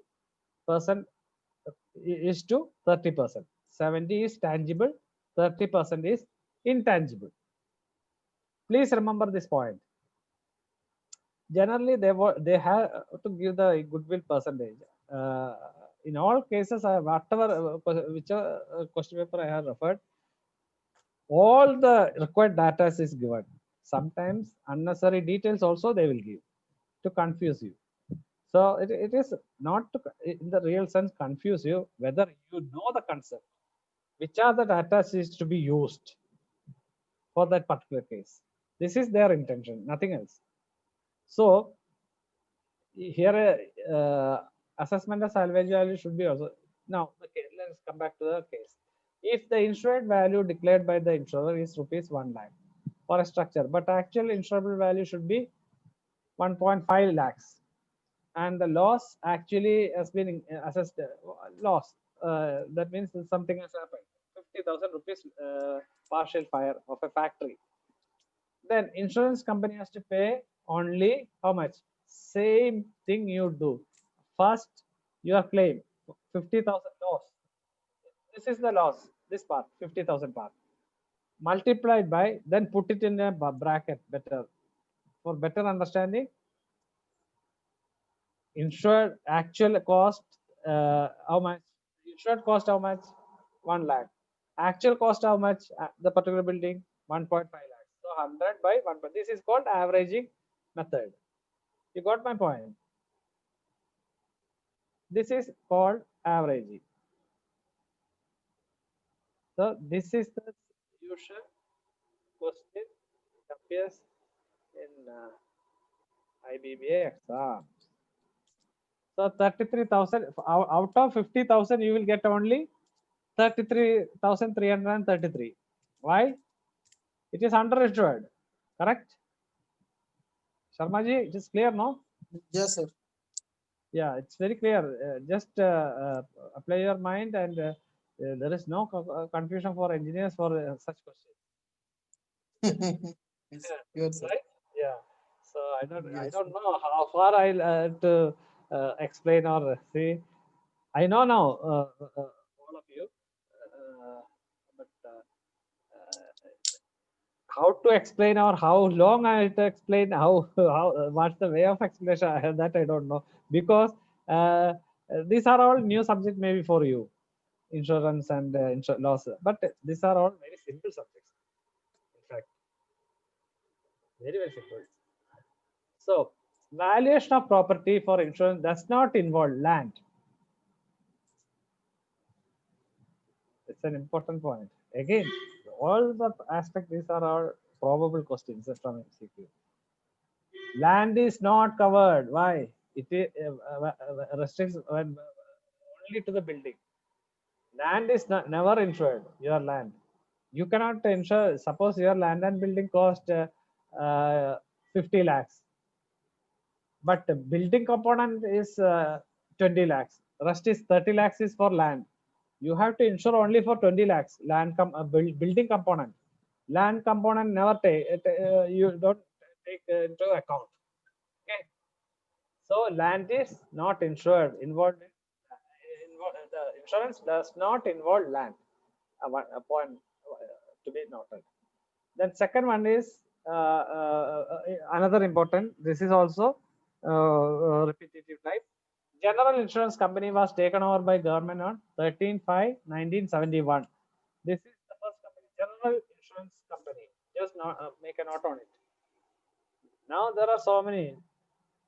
New India, Life Insurance, Oriental, all those things. General Insurance Company was taken over by the government in 13/5/1971. Government of India introduced Insurance Regulatory and Development Authority. I told you IRDA. One of my today I sent one question paper, trivia. Who controls insurance sector? That is IRDA. IRDA means Insurance Regulatory and Development Authority, to monitor and license insurance business in India. Do you know how much insurance we are giving? Insurance sector itself provides a GDP of around 7%. It is increasing around 15 to 20% per annum. What insurers? So this field is very lucrative for values also, because insurance and loss assessment, the values are there, especially trained for it, or especially like us only, but we have to do much work on it. So you have to acquire more knowledge in insurance after IBB exams. For IBB exam, this is enough. After that, you can purchase some books on insurance and loss assessment. And you can be insurance and loss assessor. You can put that words in your visiting card. Insurance and loss assessor.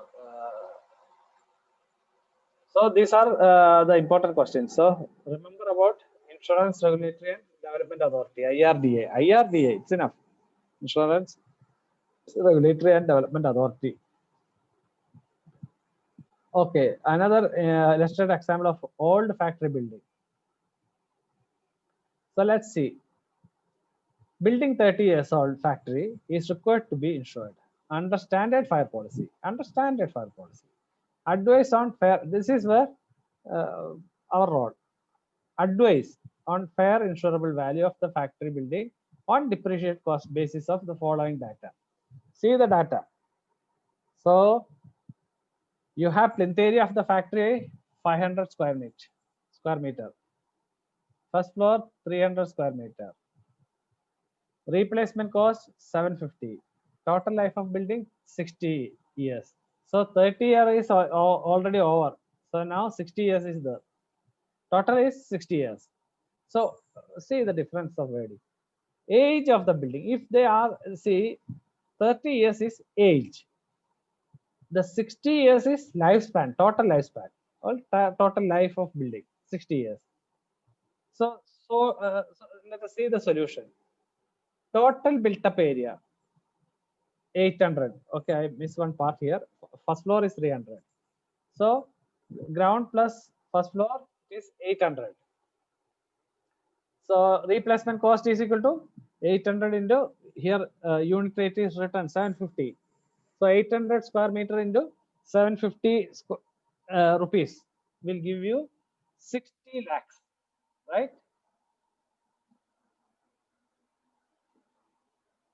If you have any doubt, I can you can ask me, or I can go to the next slide. I hope it is clear. Procedure is clear. Building, I mean, the question is clear.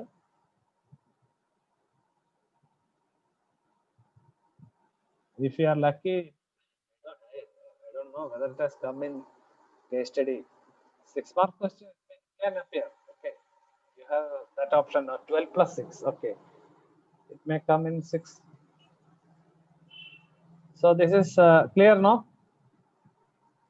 Sharmaji, it is clear.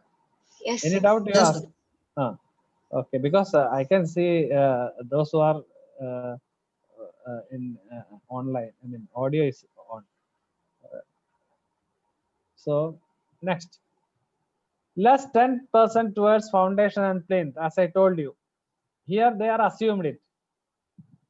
I don't know whether they will give in question paper. Nowadays they are not giving some details in question papers. What is that word? So 10% of cost in foundation and plinth.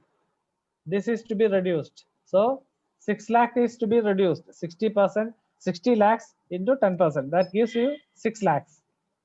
So 6 lakhs net cost of superstructure. Only superstructure is to be insured. I told you again and again. So that comes deducting 60 lakhs minus 6 lakhs, 54 lakhs.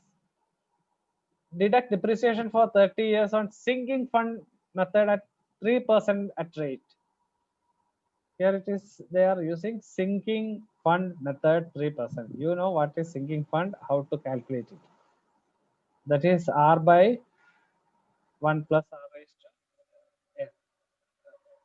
Sinking fund, that formula I have given, no, for formula. That is to be remembered. yes, sir. Yeah. So if you apply the formula, you will get these figures.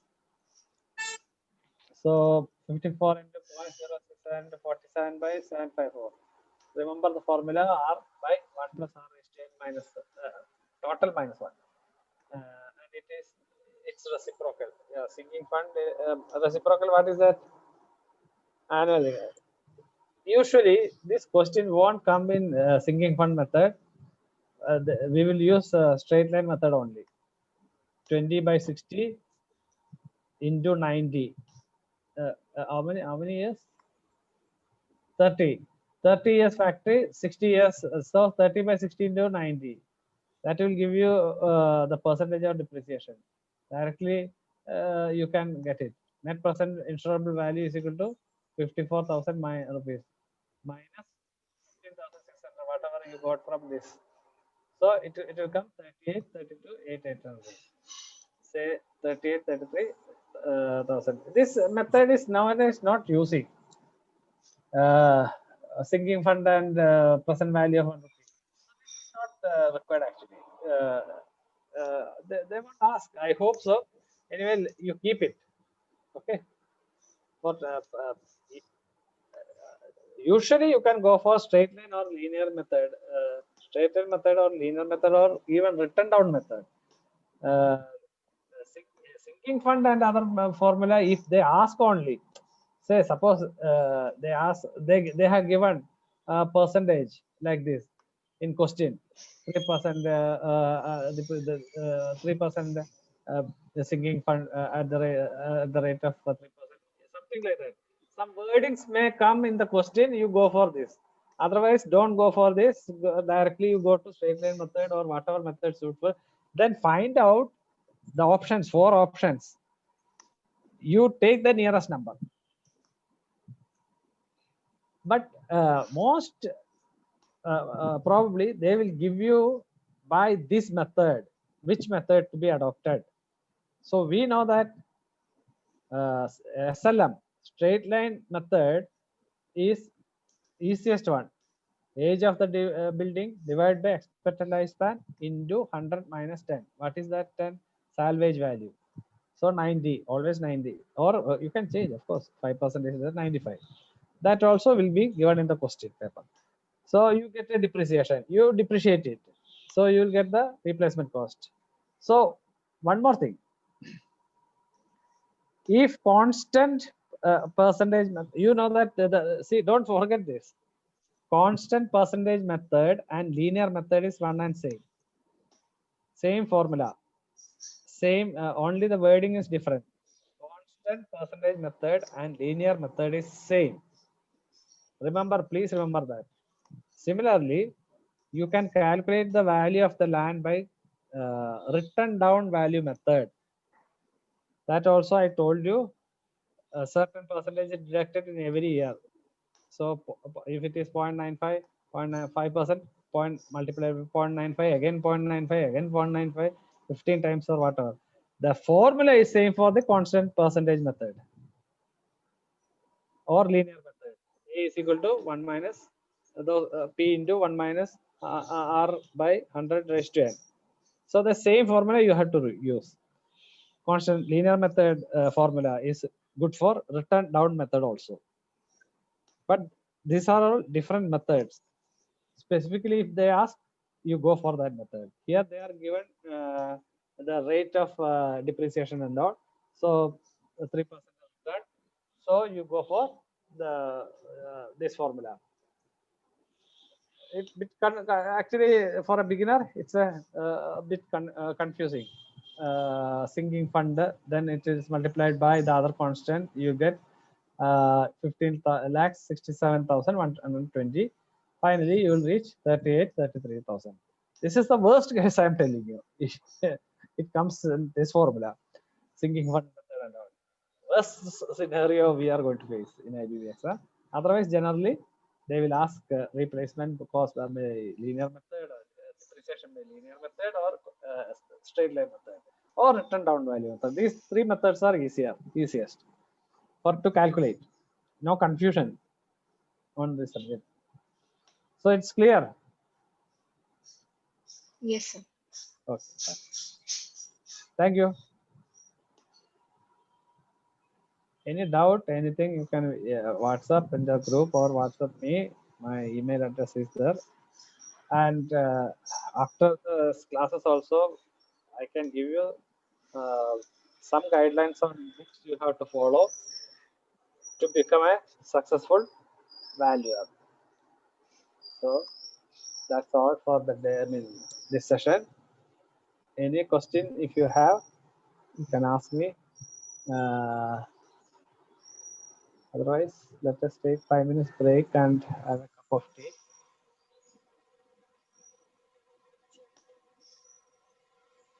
No questions.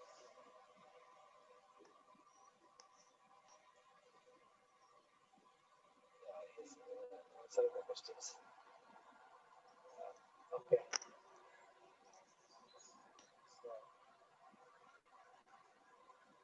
Next is we have small topics, not small, report writing and important case laws. Whichever you want, I can take. But I think we can go for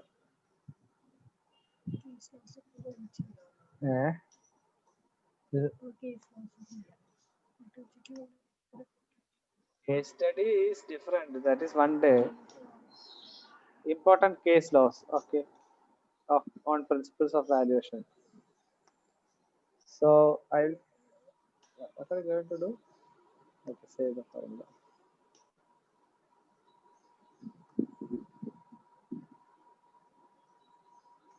Don't do. Don't do. No, 5 minute breaks, huh? So you can take coffee. Only 5 minutes, please.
Meanwhile, I will share the insurance and loss assessment PPT now in your WhatsApp group. Okay.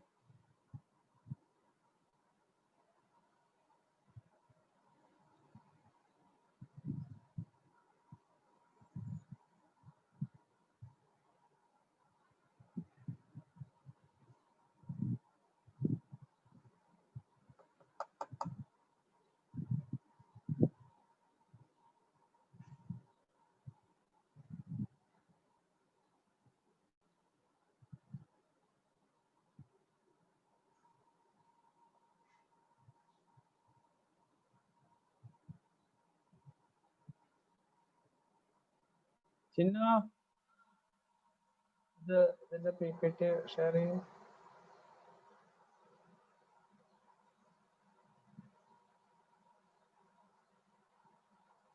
The PPT sharing.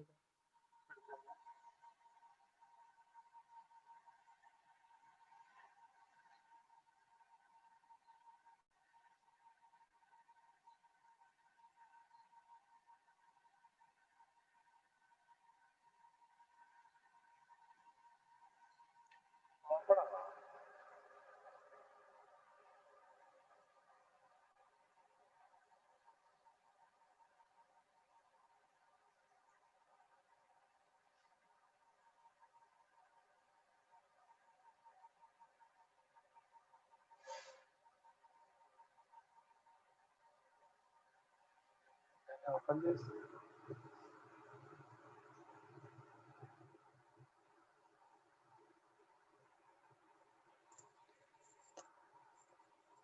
So the insurance and loss assessment PPT is in your WhatsApp group now.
invite, excuse me,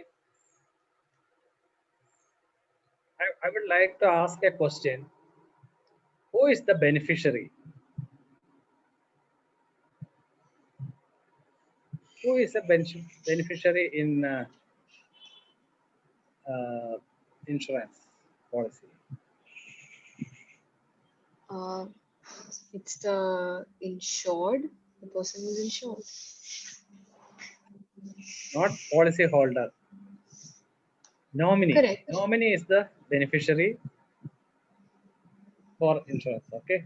These are all sometimes it may come in question. But I'll give you that in first MCQ PPT. Okay.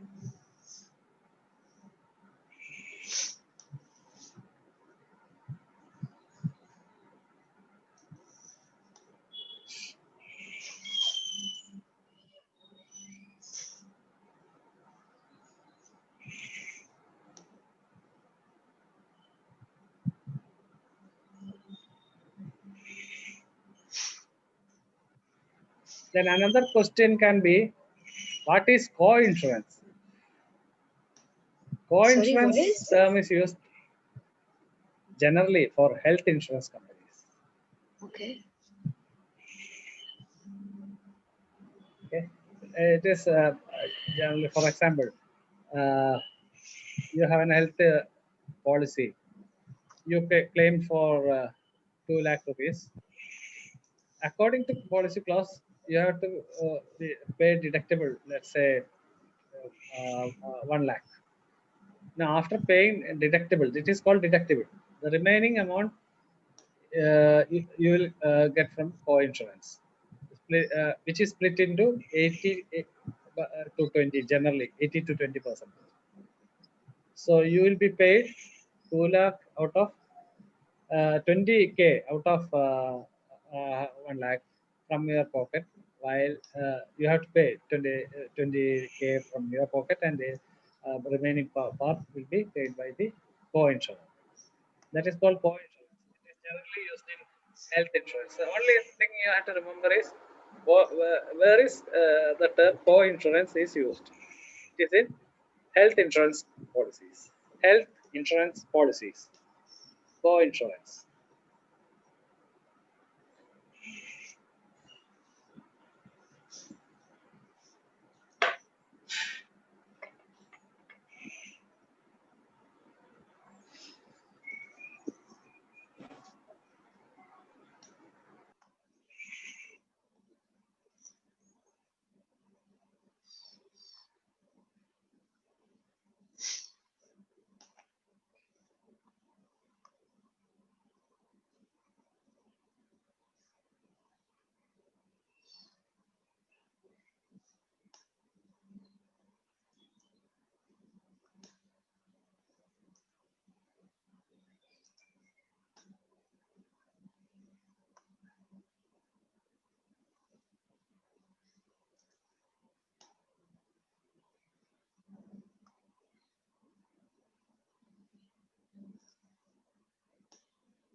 Another question you can expect is, what is the difference between participating and non-participating policy?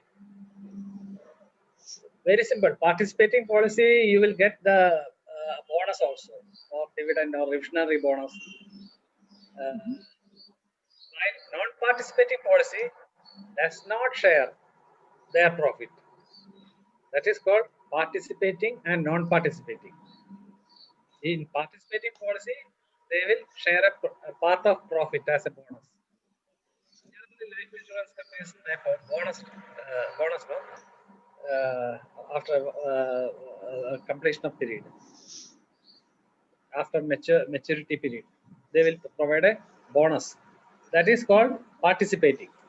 Generally, life insurance corporation of India pays bonus also. So that is called participating policy. Just note it down.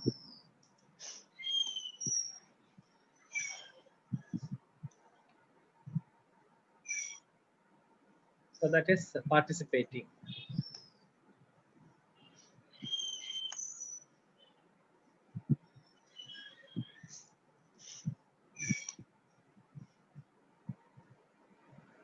Now there can be a doubt whether an individual can take two policies and claim for both. The answer is yes.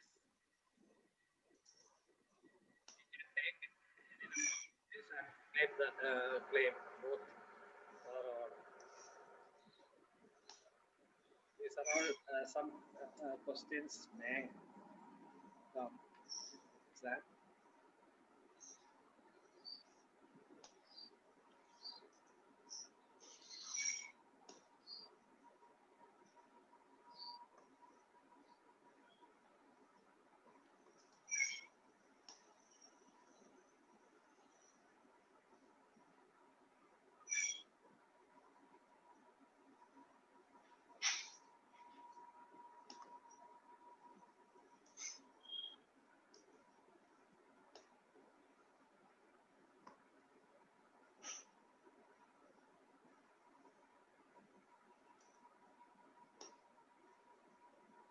So I hope let's start the other session.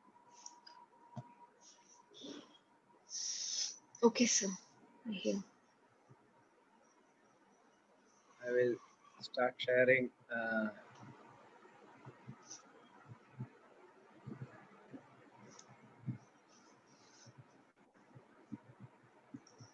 Case laws, or it is called judgments, important judgments. It will hardly take 30 minutes to learn this. So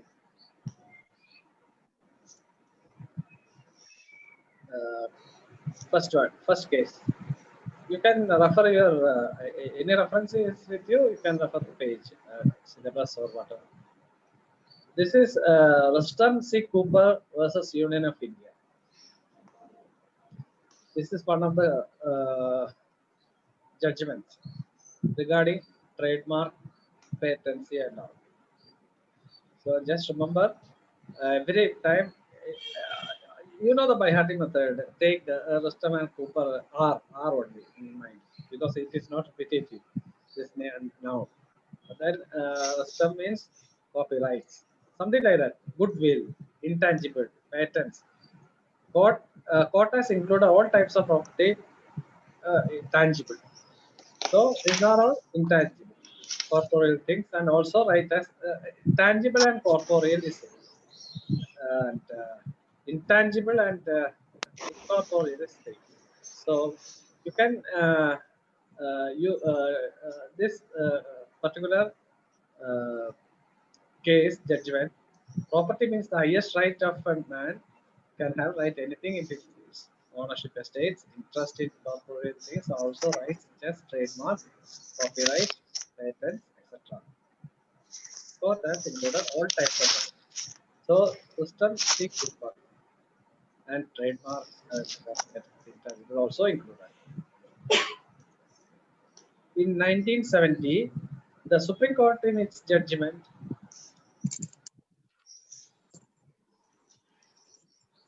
Hello, can you hear me? Yes, sir, we can. I did.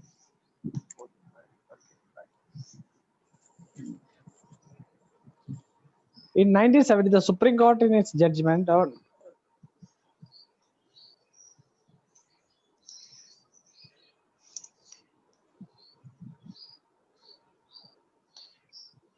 the above judgment, popularly known as bank nationalization case. You can remember this point also. Bank nationalization case held that Constitution guarantees the right to compensation that is equivalent to money of the property compulsory acquired. So right to compensation is also comes under this particular judgment. So compensation is not only for corporeal things. This is also consists of trademark, copyright, patents, etc. So this is in condensed form. It is in a condensed form. If you want to learn, you can Google it. You can get the whole judgment. So, from that I took the important points. There is a note again and again. I would like to tell you this right of property. It is legal now, not a fundamental right.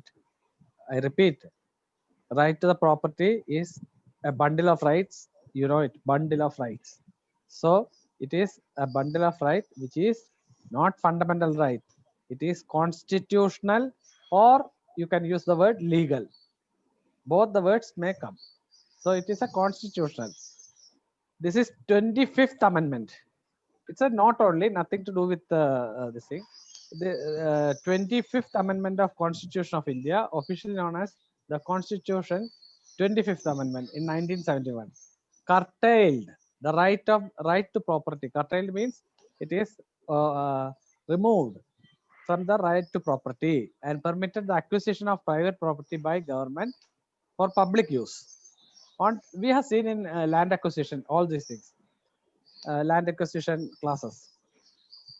So on the payment of compensation, which would be determined by the parliament, not by the courts. So this is the 25th Amendment. Now, Sorab Talati versus Joseph Mickham. This also another judgment, second judgment. The court approved of investment theory to fix standard rent, the rent control premises. Return of yield from gilt-edged security is the basis of, well, very important. Listen this. Gilt-edged security is the basis for the determining determining the fair return to the landlord for his investments in land and building. So this Sorab Talati case, it is related to rent control. This way only you can remember this. In examination paper, when you see this word Sorab Talati, then immediately it should you should understand that it is related to rent control premises, and where the return on yield from gilt-edged security. What is gilt-edged security? It is provided by the government securities, gilt-edged securities. So gilt-edged securities are high-grade bonds. Actually, it is high-grade bond issued by certain national governments, like India also provides a private organization. In past, these instruments referred to the certificate issued by the Bank of England. Started in Bank of England, gilt-edged securities. So Bank of England is started. It's a trivia only. Bank of England, you can remember if you want. It is return or yield is same as gilt-edged 2%, 3%, whatever, 8%, 6%. It is what the national government is offering. So rent controlled properties is related with Sorab Talati, as well as return, and the rent is related to the return or yield from gilt-edged security is the basis of determining the fair return to the landlord for his investment and land and buildings. I think the rent control we have seen in previous class, yield, etc. So years purchase, all those things comes together. You can go through it. With respect to a building built after 1940, the only fair criterion that the court must adopt must be based on the reasonable return to landlord on his investment. This is built after 1940. reasonable rate of net return. It is given. These are the return reasonably for investment allowed was 1.5%, more than average yield of government security. So 1.5%, it bit more than 1.5%. So it is a bit more than yield on government security. On the cost of the land investment, 2.5% per annum on value of the building. So 1.5 for land and 2.5 for building per annum. The leasehold properties extra 1% on both types are considered. Why? There is an extra risk in whenever risk increases, return also increases. So 1% increase is given for leasehold properties. So 1.5, 2.5. So in case of leasehold, land is 2.5, building is 3.5. These are all some reasonable criteria where they are using.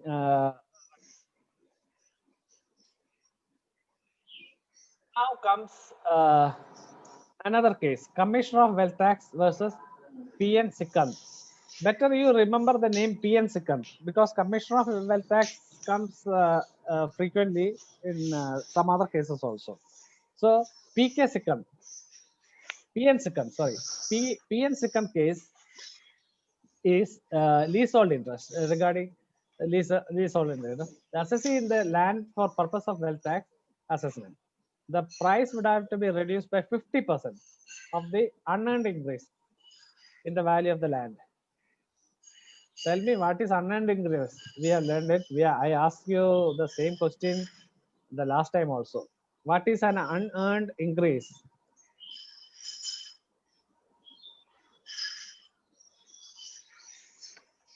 Anybody? Unearned interest. Yes.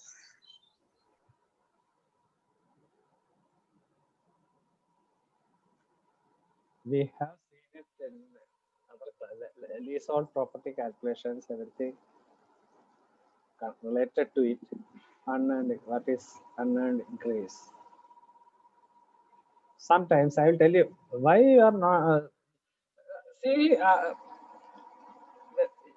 it is a continuous process. After this class, if you sit tightly, then it is difficult for you to, learn all together. At least I told you now, 3 hours a day. You start preparation, then only you will get an edge in IBB exam as soon as you fast. But because now the percentage of pass is very less, so I want you people to get an edge over other people, candidates. So please start. Your learning 3 hours a day. Unearned increase is very important. I told you. So it's a increase in land price. I Yes, think. right, exactly. So it is an increase in land because it is not a byproduct of it has nothing to do with the lessee. It is unearned. Suppose the land value now is 2 lakhs. After a certain period of lease period, it becomes 50 lakhs. So unearned increase, that is 48 lakhs is unearned increase. So this has to be diverted to the lesser. Lesser and lessee. These words are important. Lesser is the owner of the land, and lessee is taking the land on lease. So this is unearned increase. So Sikand, P.N. Sikand, Mr. P.N. Sikand's case, these things are considered. This is called unearned interest, and determining the value of the leasehold interest of assessee in the land for the purpose of next sentence it is there. Determining the value of leasehold interest of the assessee in the land for purpose of assessment of wealth tax. By the way, wealth tax is abolished. There is no wealth tax from 1st April 2017 budget. 2017. Why? What is the importance of 1st April 2017? Can anybody tell? Okay, wealth tax is abolished. That is the, we are using it in some other calculation. Capital gain calculation. In capital gain, our base year shifted to 2001, 2002. From 81 to 82, 1981 to 82, we shifted to 2000 and 2002. Base year, that is 100. Please remember, these are all interconnected. It is better to rewind whatever we learned, how it is applicable in these judgments. So, second case, we are dealing with leasehold interest. Open market, where it is affected by the burden or restriction contained constraint in the leasehold, would have to be reduced by 50% of unearned increase in the value of land on the basis of hypothetical sale on the sale date. What is hypothetical sale? The word itself gives you an answer. Hypothetical sale is an imaginary scenario where knowledgeable persons, two persons, buyer and purchaser, in an arm's length distance, market value. The property is sold in a market value. So that is called hypothetical sale. It is an imaginary scenario. So that is to be calculated on the basis of hypothetical sale. Okay. So P and Sikand. So we seen Rustam, Cooper, then Talati, then Sikand. All these things learn now itself. Name, you should remember the names. That's the most important part, because Commissioner of Wealth Tax, I don't want you to remember. For the I'll tell you one thing. For the exam purpose, I am taking these classes. This is PN Sikand versus Commissioner of Wealth Tax. Okay. Oh. In between, we have seen that leasehold property unearned increase. What is the 50%? What is unearned interest also, which we have learned in previous classes. You can go through it and acquire more knowledge. So PNC cut is over. So next comes Wenger and Company versus District Valuation Officer. Wenger.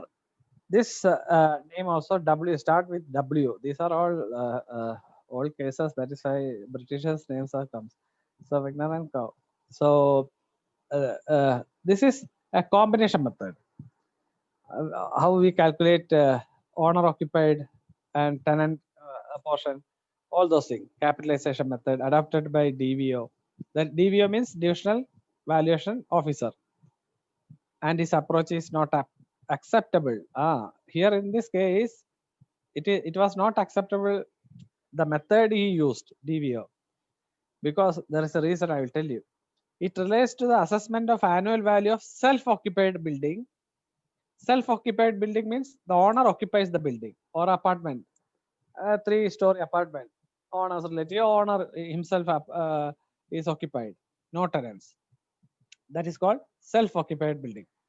And annual value must be determined on the basis of standard rent determined under provisions of Delhi Rent Control Act. So there is Rent Control Act. We learned actually this. What is Rent Control Act? So there is a standard rent that is to be determined by the Delhi Rent Control Act. This is it relates to the assessment, which relates. What is it? It relates it relates to assessment of this case, particular judgment related to annual value of self-occupied buildings. So these are the two important points.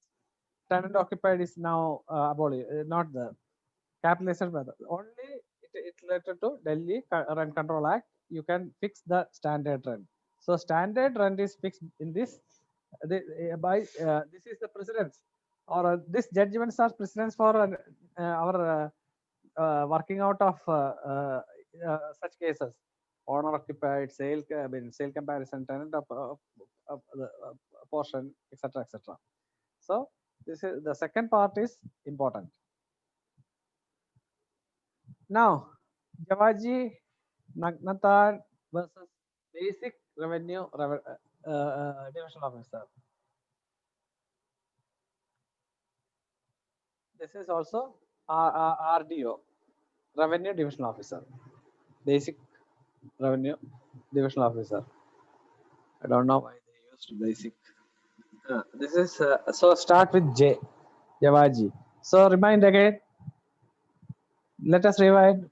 Cooper is over. Rustam Cooper is over. Talati is over. Then what's the other name? Vigner is over. This is the fourth one. Javaji. Javaji. Nothing. So what is that? Basic valuation register prepared and maintained of the purpose of collecting stamp duty cannot form foundation to determine the market value of the property. Very, very important for practical valuation. Very important. Because stamp duty cannot be a foundation to determine a particular land's market value. Stamp duty is for stamp duty purpose only. That is, whatever return government, there is a guideline rates for a particular area or a particular survey number, all those things. So that should not be taken as a basic valuation register or basic value, even basic valuation calculation also. Market value we have to deduce. We know how to calculate market value. Market approach is there, right? Comparables. You should get some comparables. For that, I have given you some real estate portal to be referred. Particular area. You will type the particular area and find out the comparables. 99acres.com, magic.com, hello address, in your place, Mumbai property or Delhi property site. So many sites are there. You can just Google it and you can find so many sale offers. That sale offers, you give 20% negotiation or 50% negotiation, deduct it, then compare this with characteristics, width of the road, size of the plot, shape of the plot, frontage, civic amenities. You give some weightages comparing this property. Suppose sale offer is to interior and your property is in main road looking. So you can give much weightage for your property. These are the comparables, comparing method, market compare. So market comparables are very important in market approach. And here the land property under registration market value, you find out the similar way.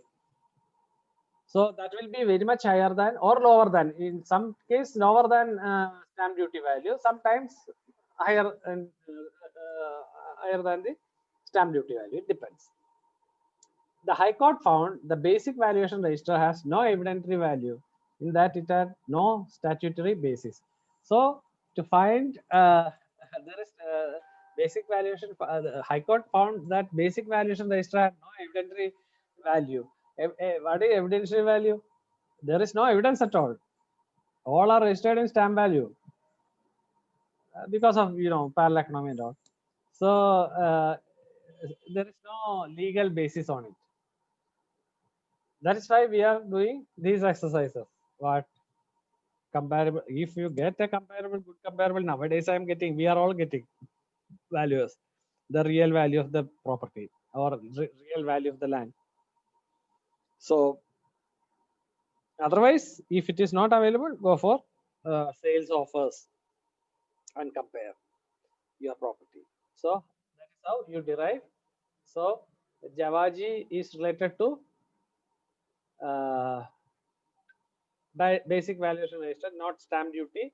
This market value is different. Market value is always determined by valuers, by comparing method, market value comparables. Okay, so Javaji is related to this part of the portion.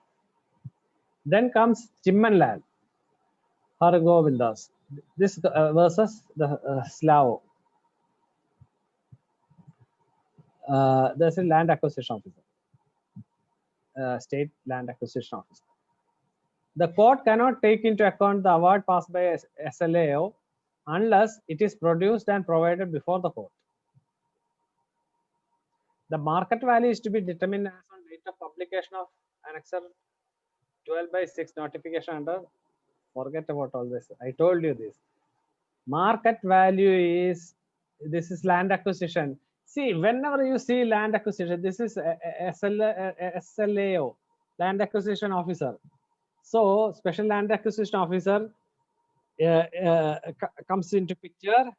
Then always remember, it is to be determined on date of publication of the notification, date of publication of notification. This particular date is to be considered. This is, I think, 90% of the question paper contains this question. In which date? Sometimes they say date of publication. Sometimes they say date of notification. The correct answer is the date of publication of notification. This is very important question. Plus factors and minus factors are to be considered while determining the as I told you, these are all weightages we give: minus factors, plus factors, comparables. You can compare. As I told you, you can compare even building specification. There are hundreds of attributes I can give you. When comparing a market value to arrive a particular value. So there are so many parameters: infrastructure, water potentiality, good water, drinking water, all these things. Sometimes my property is having no water at all in summer, whereas the other property owner has got plenty of water. So my property fetches low value, lesser value. These are the comparables. Don't confuse the word, no confusion at all in this case. Comparable means whatever in our engineering field we are looking at. Even if it is a building, I am using a tap plumbing materials of Jaguar taps, wash basin, etc., or good switchboards, panel board, all those things.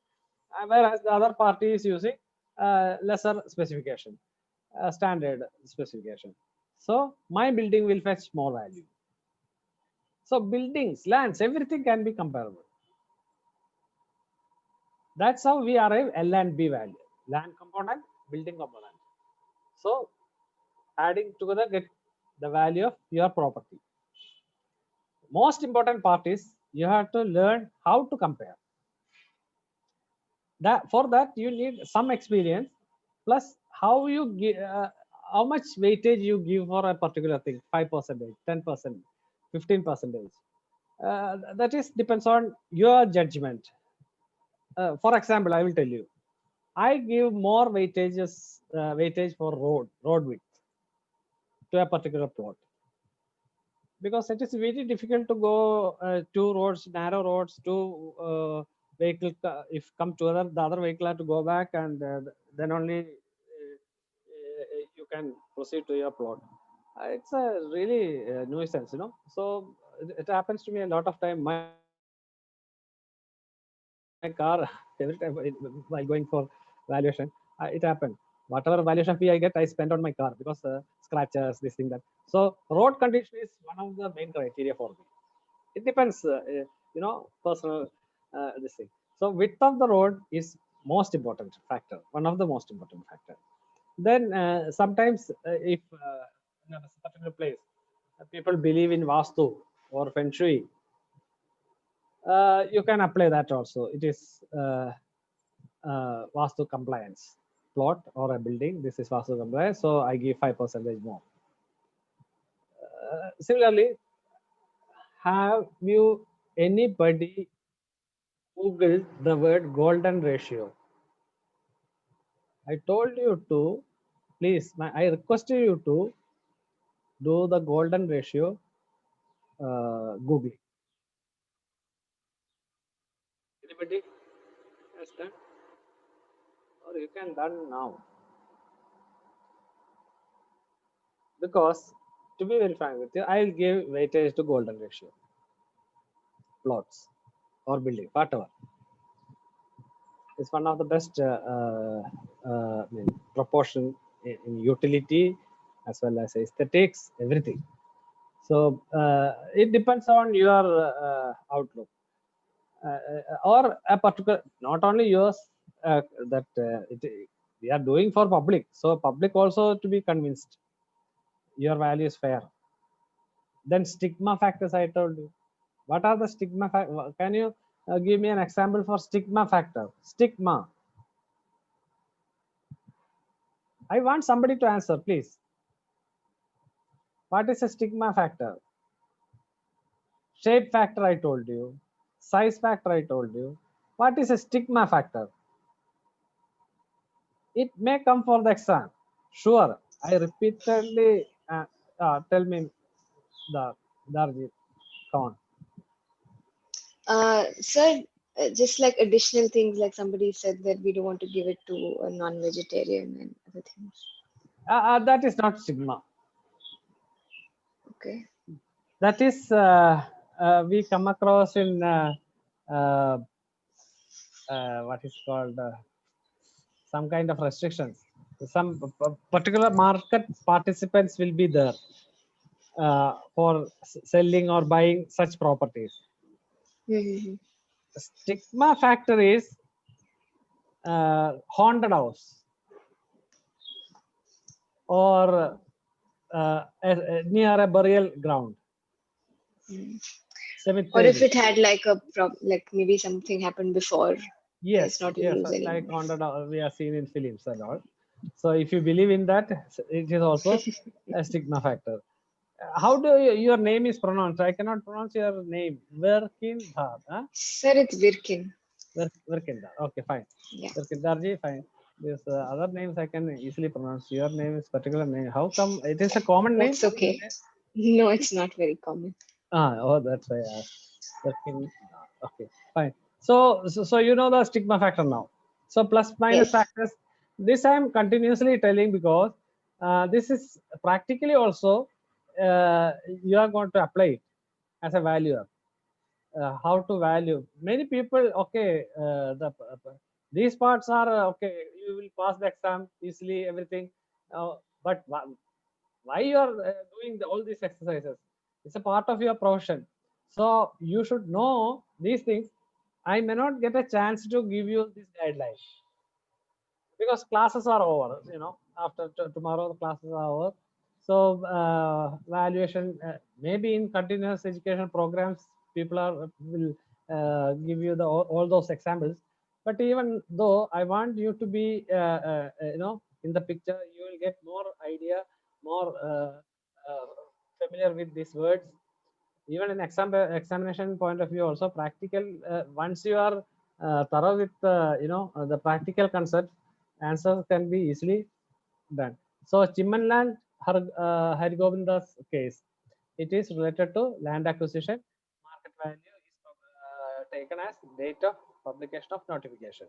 Plus and minus factors are to be considered. Okay, these 10 this one, no, you can type and or even take a small copy and stick it also to easily remember during the exam. Otherwise you will confuse the names, confuse what is it is for. The question will be framed in any form, so be careful. So for that you have to know the name as well as purpose, what is the judgment, and it is practical. That's why I'm practical aspect also telling, so that you can remember easily. Okay, but I think most of you are not started preparing for exam. I feel so, because you have to cover a lot of chapters now. Non-technical paper also, micro, macro, bookkeeping, no general. So start now. Give some time for every not boring. Say boring in the sense. Sometimes I feel. I mean, it's up to personal taste. So you can categorize it. So give more time to those papers. those which is interested you can remember very well. So you divide your timing. So within 1 month you can pass this exam. After the last class, case studies. Tomorrow I will take case studies only.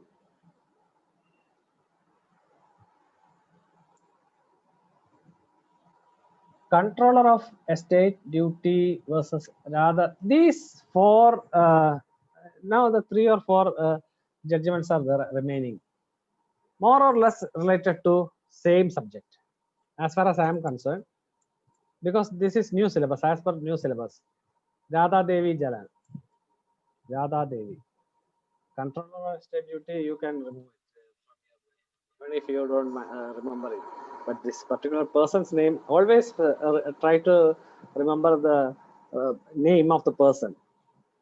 The case versus maybe Union of India, Wealth Tax Inspector, Controller of Estate Duty, whatever it may be.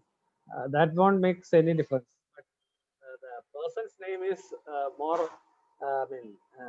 easier to remember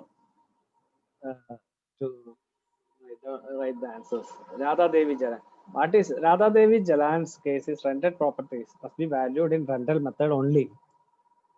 Now all the banks are asking us to do this in rental method.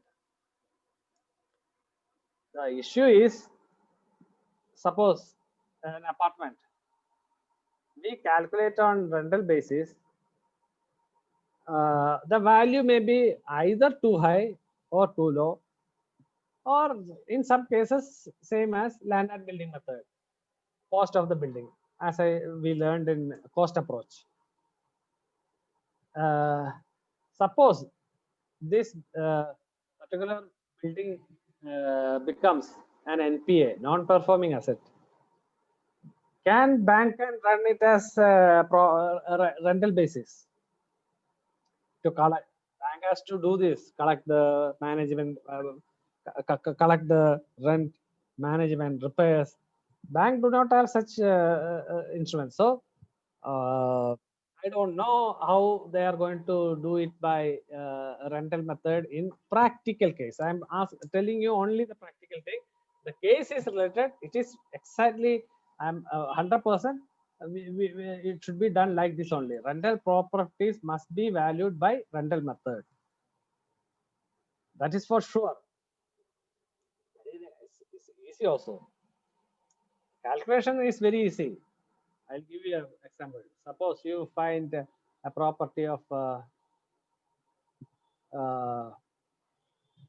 30, 40 lakhs. You expect a return of 2.5, 2 to 2.5 is the general return from properties. So rental value can be easily calculated by you can convert it into years purchase and multiply it with the capitalized value. You will get annual income. Divided by 12, you will get monthly income. This is very easy procedure, but in some case there is a bit confusing. Bit extra input will be there that you have to calculate. For example, they will give gross income. Then deductibles. What are the deductibles? Outgoing. So that has to be deducted.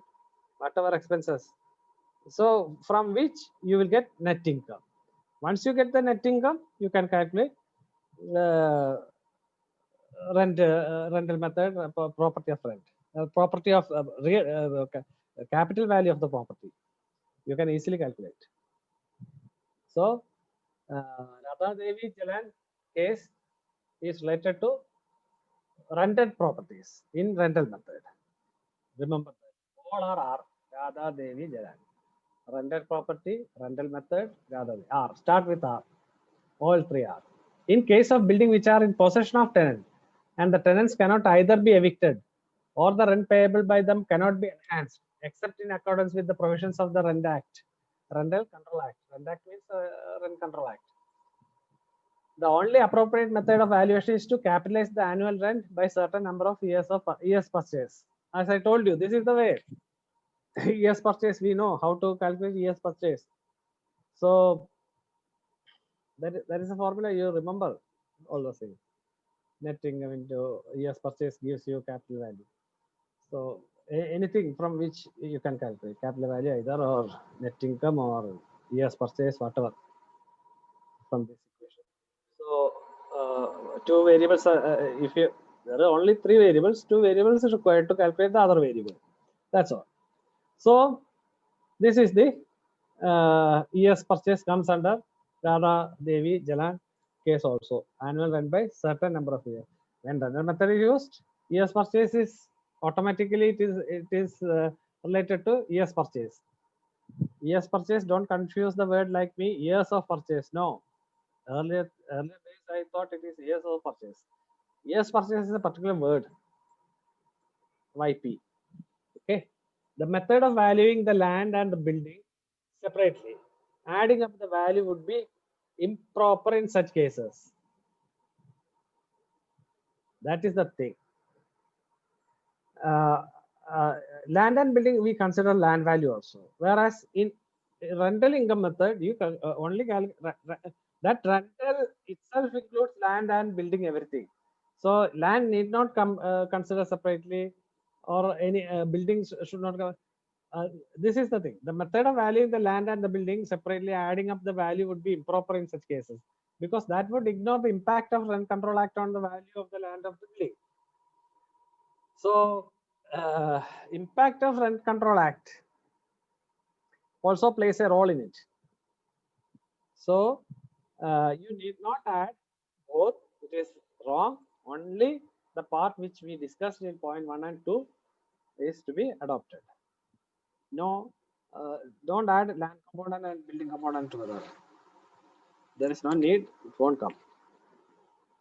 So that is Radha Devi Jalan. Now here again I am giving you what, just to remind you, years purchase. Single rate of at present value.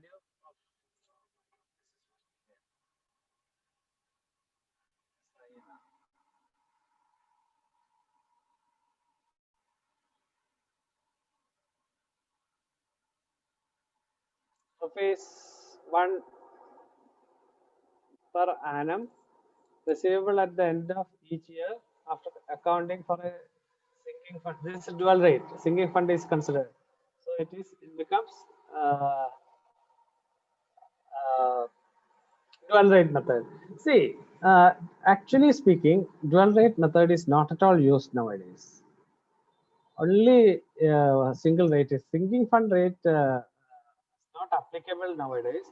But for IBB exams, you have to be prepared for dual rate, so that your sinking fund lengthy formula has to be applied. So accounting in sinking fund to calculate rupees fund is required to invest the capital to calculate the. There are two methods of years of purchase calculation. One is single fund, the other one is double rate. Single rate and double rate. Double rate includes sinking fund. That's all. Now comes Srimati Ashima Sinha. Ashima Sinha. Concentrate on the names. Ashima Sinha. How can we relate this name to this, the literature? This is the most important part in the exam point of view. The court approved of tribunal's decision to allow 10% deduction in value to account for sale of undivided share in the property. So this is considered as undivided share. You should be familiar with those engineers who are designing buildings know what is UDS, undivided share. So 10% of deduction in value of account for sale of undivided share of the property. This is related. UDS is related to Ashima Sinha case. So UDS is related to Ashima Sinha. The court has held that in the method adopted by the valuation officer, who is valuation officer? Not you or me. Valuation officer means income tax valuation. Income tax officer. Valuation officer. The value of in land acquisition, the officer who is appointed by the collector. We know land acquisition is always collector. Where is commissioner comes? Only one place. Where is it? I want these answers. Otherwise, there is no. I told you every time land acquisition case comes, collector is the final authority. Only one place you have to answer commissioner. Where is that?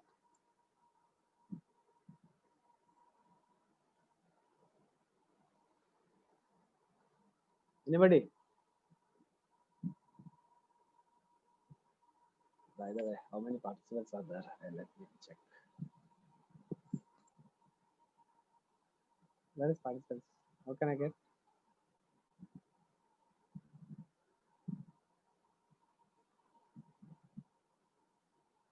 Okay.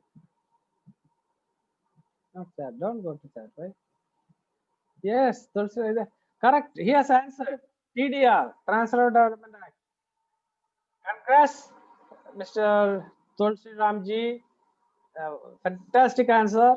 Yes, Commissioner. TDR rights, Transfer Development rights. I was expecting this answer. Okay.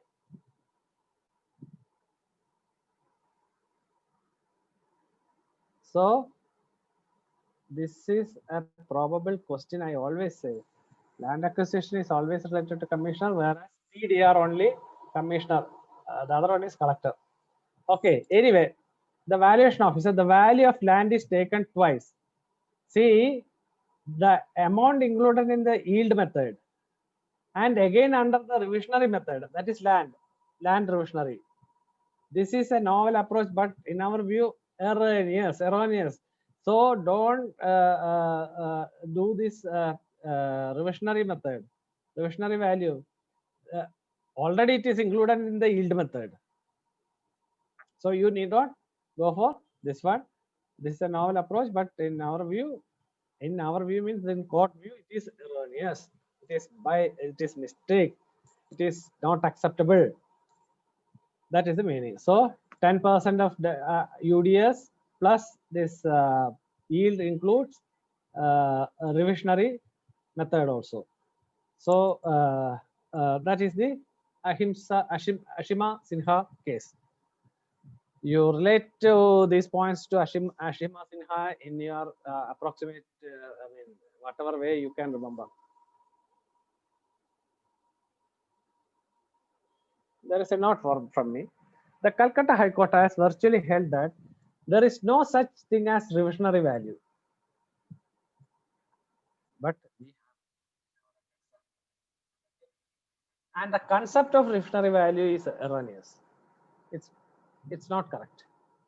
It is well known that the courts have to consider only the evidence duly proved and arguments submitted before them in the court. It seems that the advocates submitting arguments on behalf of valuation officer have not properly understood the logical reasoning behind the revisionary value.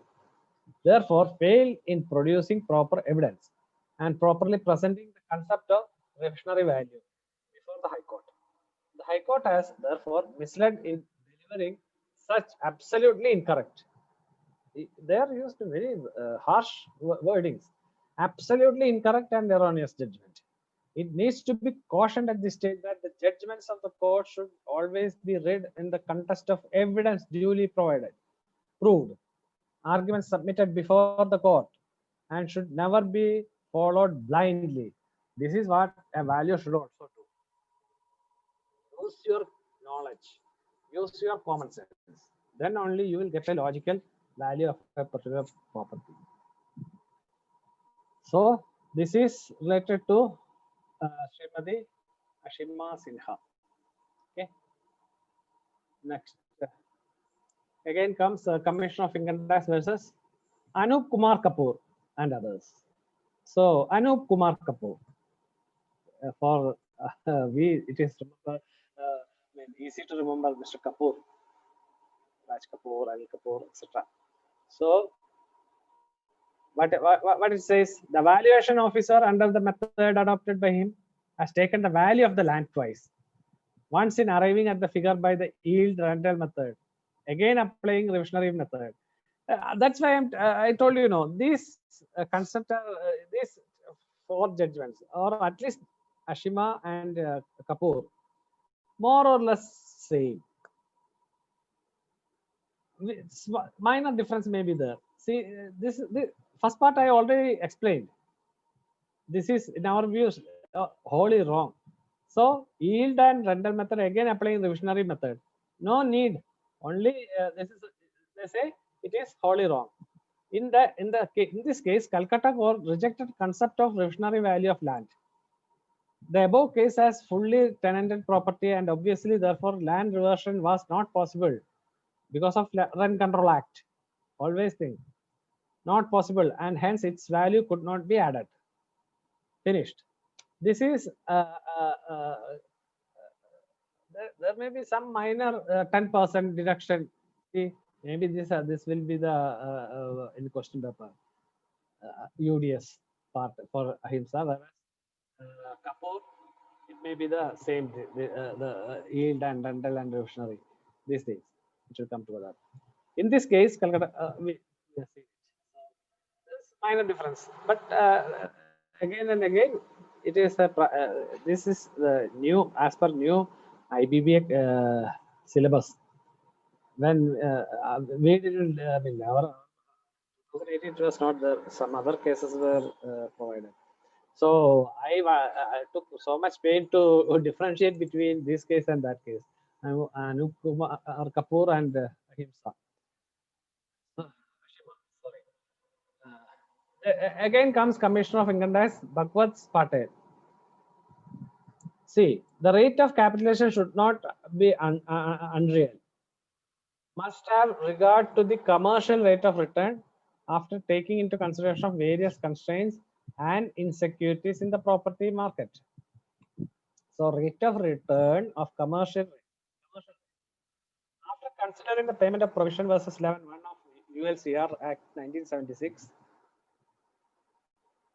ULCR Act of 1976, the court opined, in our opinion, the reasonable and appropriate rate of capitalization would be 8.33 or 8 and 1/3 time the net average annual income, which would give yield of 12%.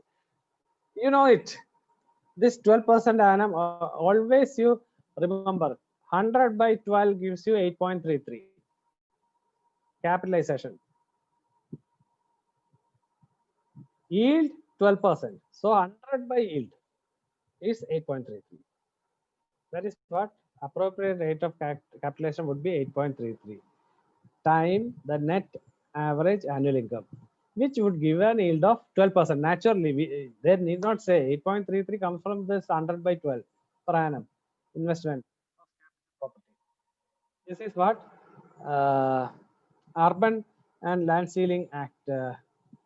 This is Urban Land Ceiling Regulation. Okay, ULCR Act of 1976.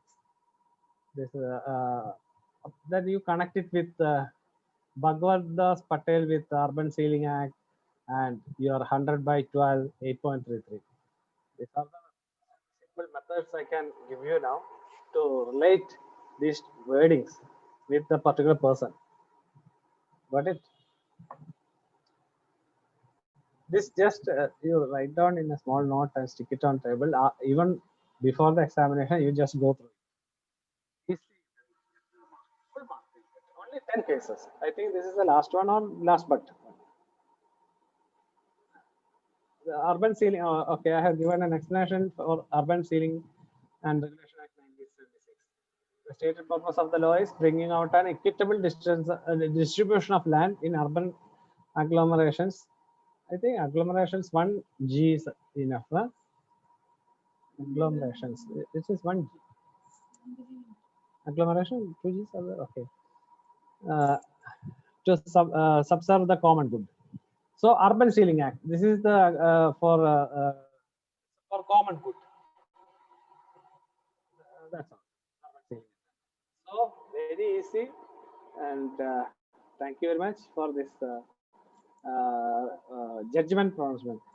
I think it is easy for you once I share this, and I can share one more. I think it is the PPT presentation. of this same thing, which I can give you that one also. It's a bit more detailed. But no need to go for detailed one. You can Google it actually. You will learn a lot. Each case, 10 cases are there. One case you Google, you will get a lot of information, and not don't depend on that. That's why I'm telling. Don't depend on slides. PPT is of course good. People say it is I mean, useful. It was useful, but even though I am not that much particular about this presentation, yeah, the overall idea I can give you, and some tips for exams, as well as practical evaluation. To learn the subject, the best way is to Google the things. You'll get next link, next link. So many links you will get. You will learn a lot. So you won't forget anything, and it will be useful. As I told you, promotion, updation is continuous education. Everything is important. Otherwise, you cannot. I mean, compete with other values. Your competence is your knowledge. Your knowledge, you have to be updated in any case. Valuation methods, new methods, COVID impacts. You might have, I don't know whether you attended all those things. COVID financial impairments in COVID-19 era. How you value. These are all things which practically you are going to face as a valuer. So I think everybody of you, each and every fellow valuers in this group will try to pass this exam. Today is what is the date? Today is October 3rd. Now by November 1st, please clear this paper. You start from today, because I think from the except a few people, they are not even started. They are I don't know. It's my at least the valuation subjects. It's my intuition. Please start it now. Keep some time, night or whenever you are free. 2 hours or 3 hours depends on your this thing. And best of luck. You will. These are all very easy to score subjects. Only thing is, you have to remember how to relate these cases with the particular person's name. That's all, nothing else. So let us finish this one, and 12:30. As usual, when you want a lunch break, 1:30 or 12:30?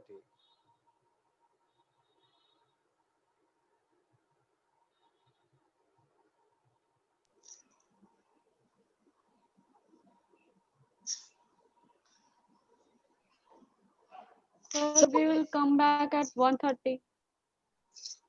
Yeah, because that is better. Why? I will tell you. Next is another topic. You cannot finish by 1:30. So it will take another reporting writing. Very important actually.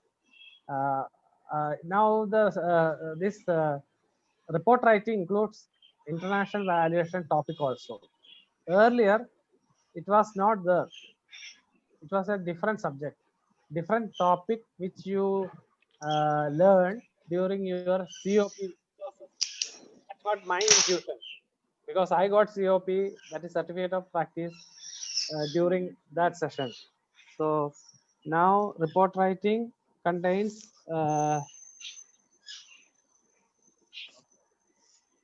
still not contains, no IVS standard. Reports quality, structure, style, report setting of various methods of evaluation, same subject perspective. Contents of report, instruction of the plan. Okay, fine. They are giving an introduction only. They are giving you an introduction. But in my slide, if you want, I added already IVS, International Valuation Standards. That is a separate subject. You have to buy a PDF format. I do have a format somewhere in my computer. PDF file. It's a small valuation code. IVSC standards. That is what our all registered valuer foundation are following now, because our IBC code is not published. What is that? Indian bankruptcy code. It is called Indian bankruptcy is not yet published. So we are all awaiting for it. It will be a and scale book which contains all the aspects, covering all the aspects of valuation for company.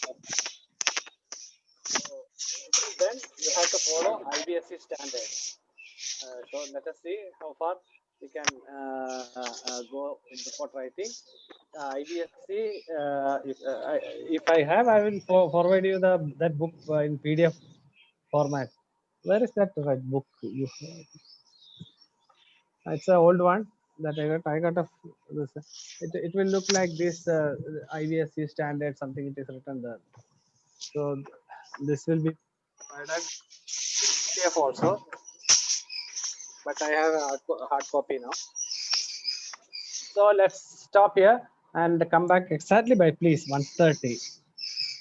Okay. Till then. Okay, sir. Okay. Okay. Take rest. Okay.